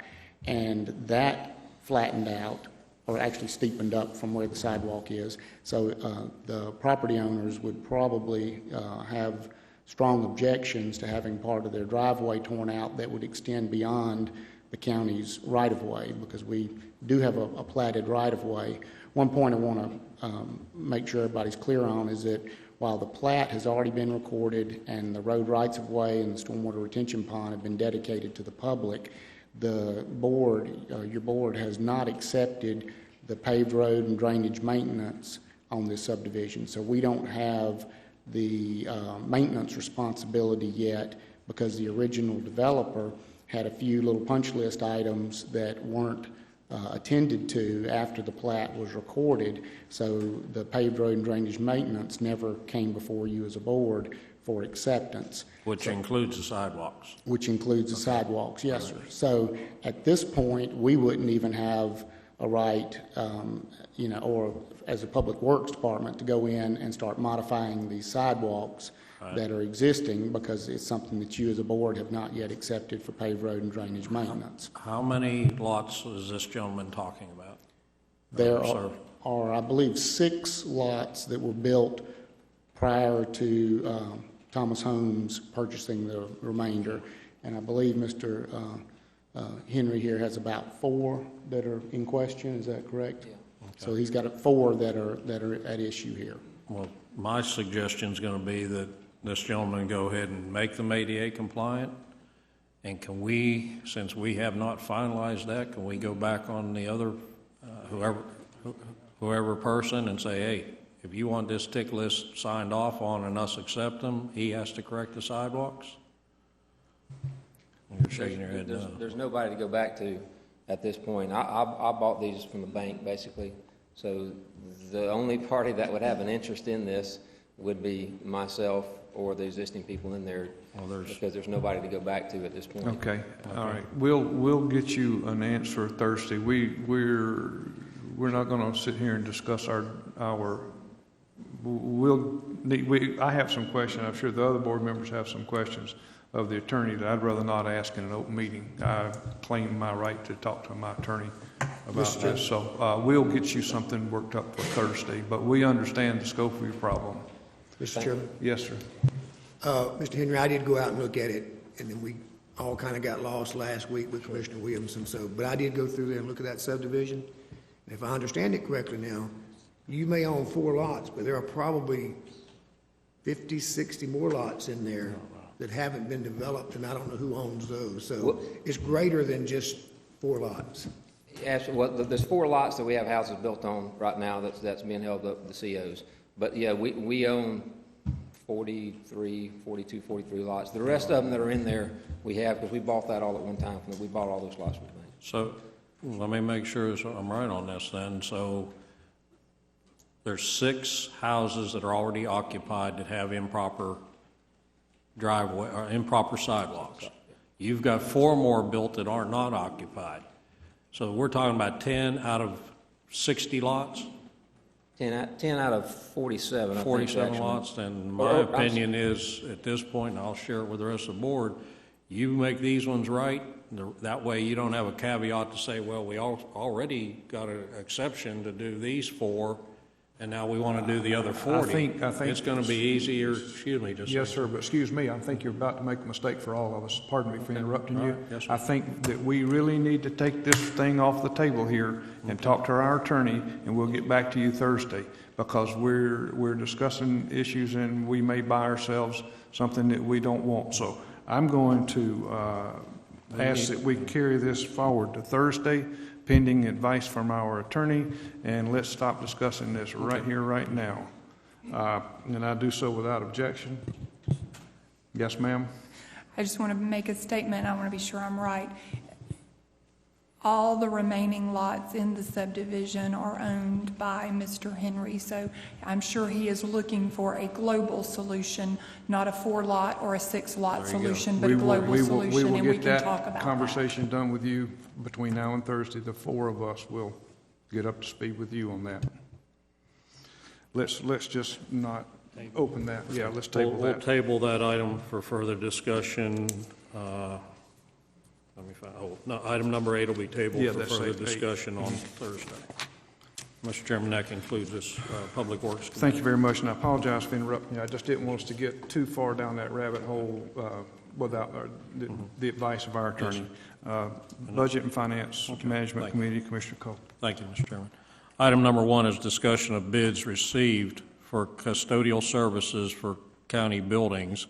Low bidder meeting specification is Southern Management ABM LLC with a bid of $7,700.80 per month. I'll move that to Thursday for a vote. Hearing none, it passes. Item number 2 is discussion of proposals received for an annual maintenance contract on the 2 uninterrupted power sources, UPS, located in Emergency Management. Department of Energy Management recommends Nationwide Power's submittal with a warranty option for $4,772. I'll move that to Thursday without objection. Hearing none, it passes.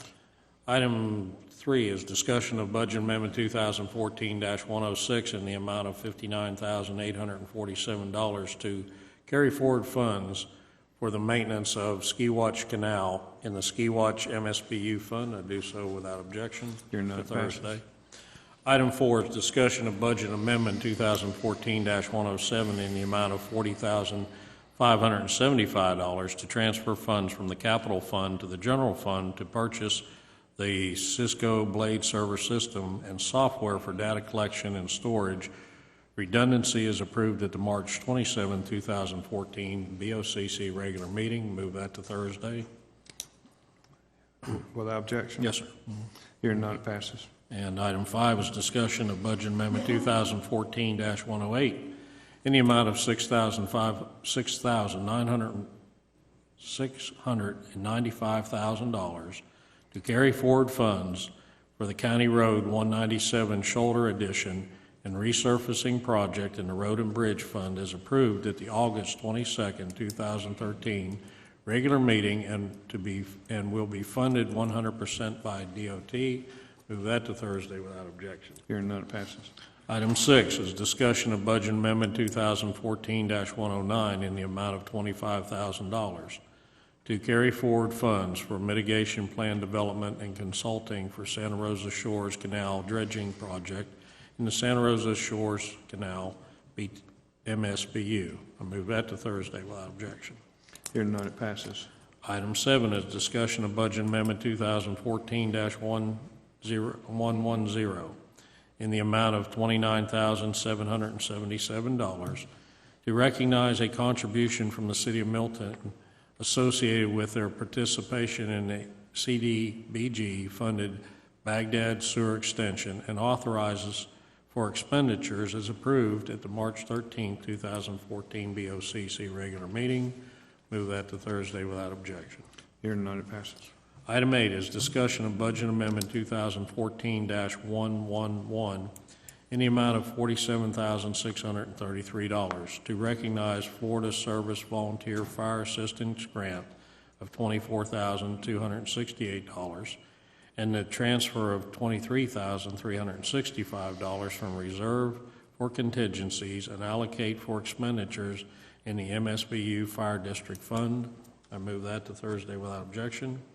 Hearing none, it passes. And final item is discussion of county expenditures and check register, which I haven't seen yet, but by Thursday I'll review that and move it to the board on Thursday without objection.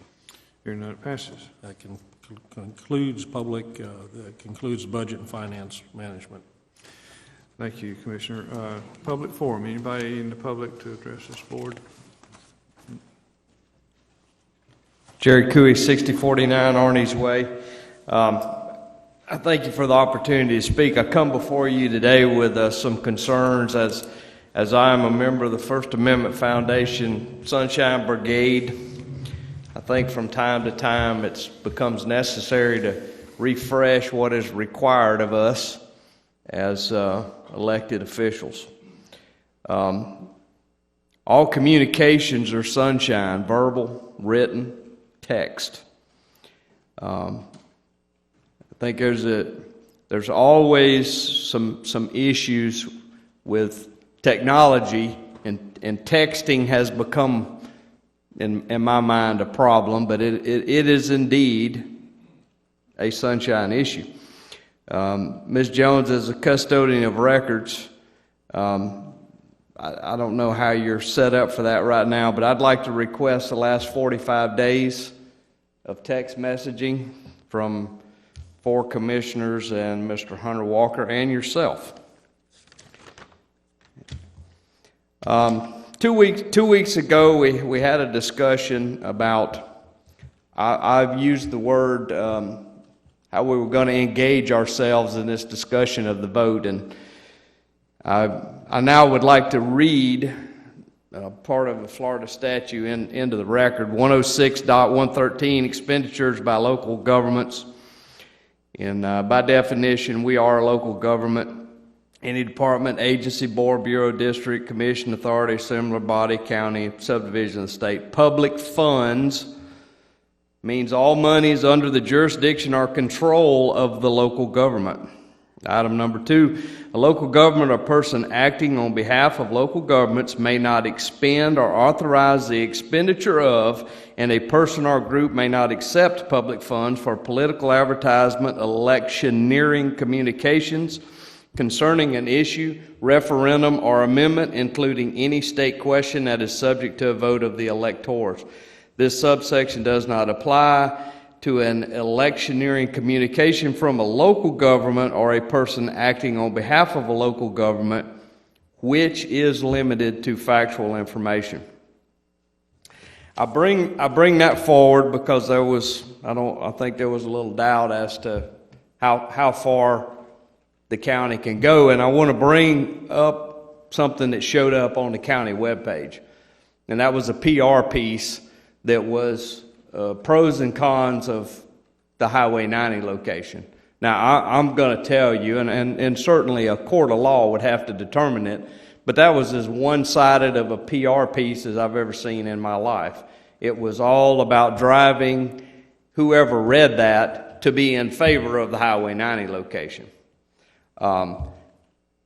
My point with this is that the system, the electronic system, the web page, and all of that, those are all subject to expenditures by taxpayer money. And I just want to be on the record today that I think it's important that we watch that we keep it down the middle. Certainly as commissioners and staff members, you can go somewhere and voice your opinion about it. I'm not suggesting for a moment you can't do that. But when you start using the assets of the taxpayers, pro or con on an issue, you're going into an area of concern, which I've read the law to you now, and I've given you the number. I just want to make sure we keep it down the middle on this. I understand that that piece was removed from the web page, which is well and good. But as I stated the first time I came up here, I'm not having a remake of 2006 again. We're going to be fair and down the middle on this tax issue. I've got one final thing, and I certainly may get yelled at about this, but I think it's important to bring forward. We have limits on gifts for elected officials. It's a fact. And there's a reason we have limits on gifts, because some elected officials take advantage of that. I happen to note something, and there's really no way to do this but to use the commissioner's name. But I saw an umbrella recently that had lifeguard ambulance on it. And in all fairness, in the spirit of the law, there should either be a receipt for the purchase, there should either be an understanding of how much you paid for it, or there should be a gift form. Not trying to pick on you, but I take my role very serious as a Sunshine member, and we should follow those. We shouldn't accept gifts, and if it was a gift, then corrections need to be made. But I will leave that to the county attorney that we follow up on that, because I think it's something our elected officials should always do their utmost to not have anything that would show out in public that those things are occurring. So I would appreciate if you follow up, and my request for the text messages for the last 45 days. Thank you. Anything else to come before the board? We are adjourned.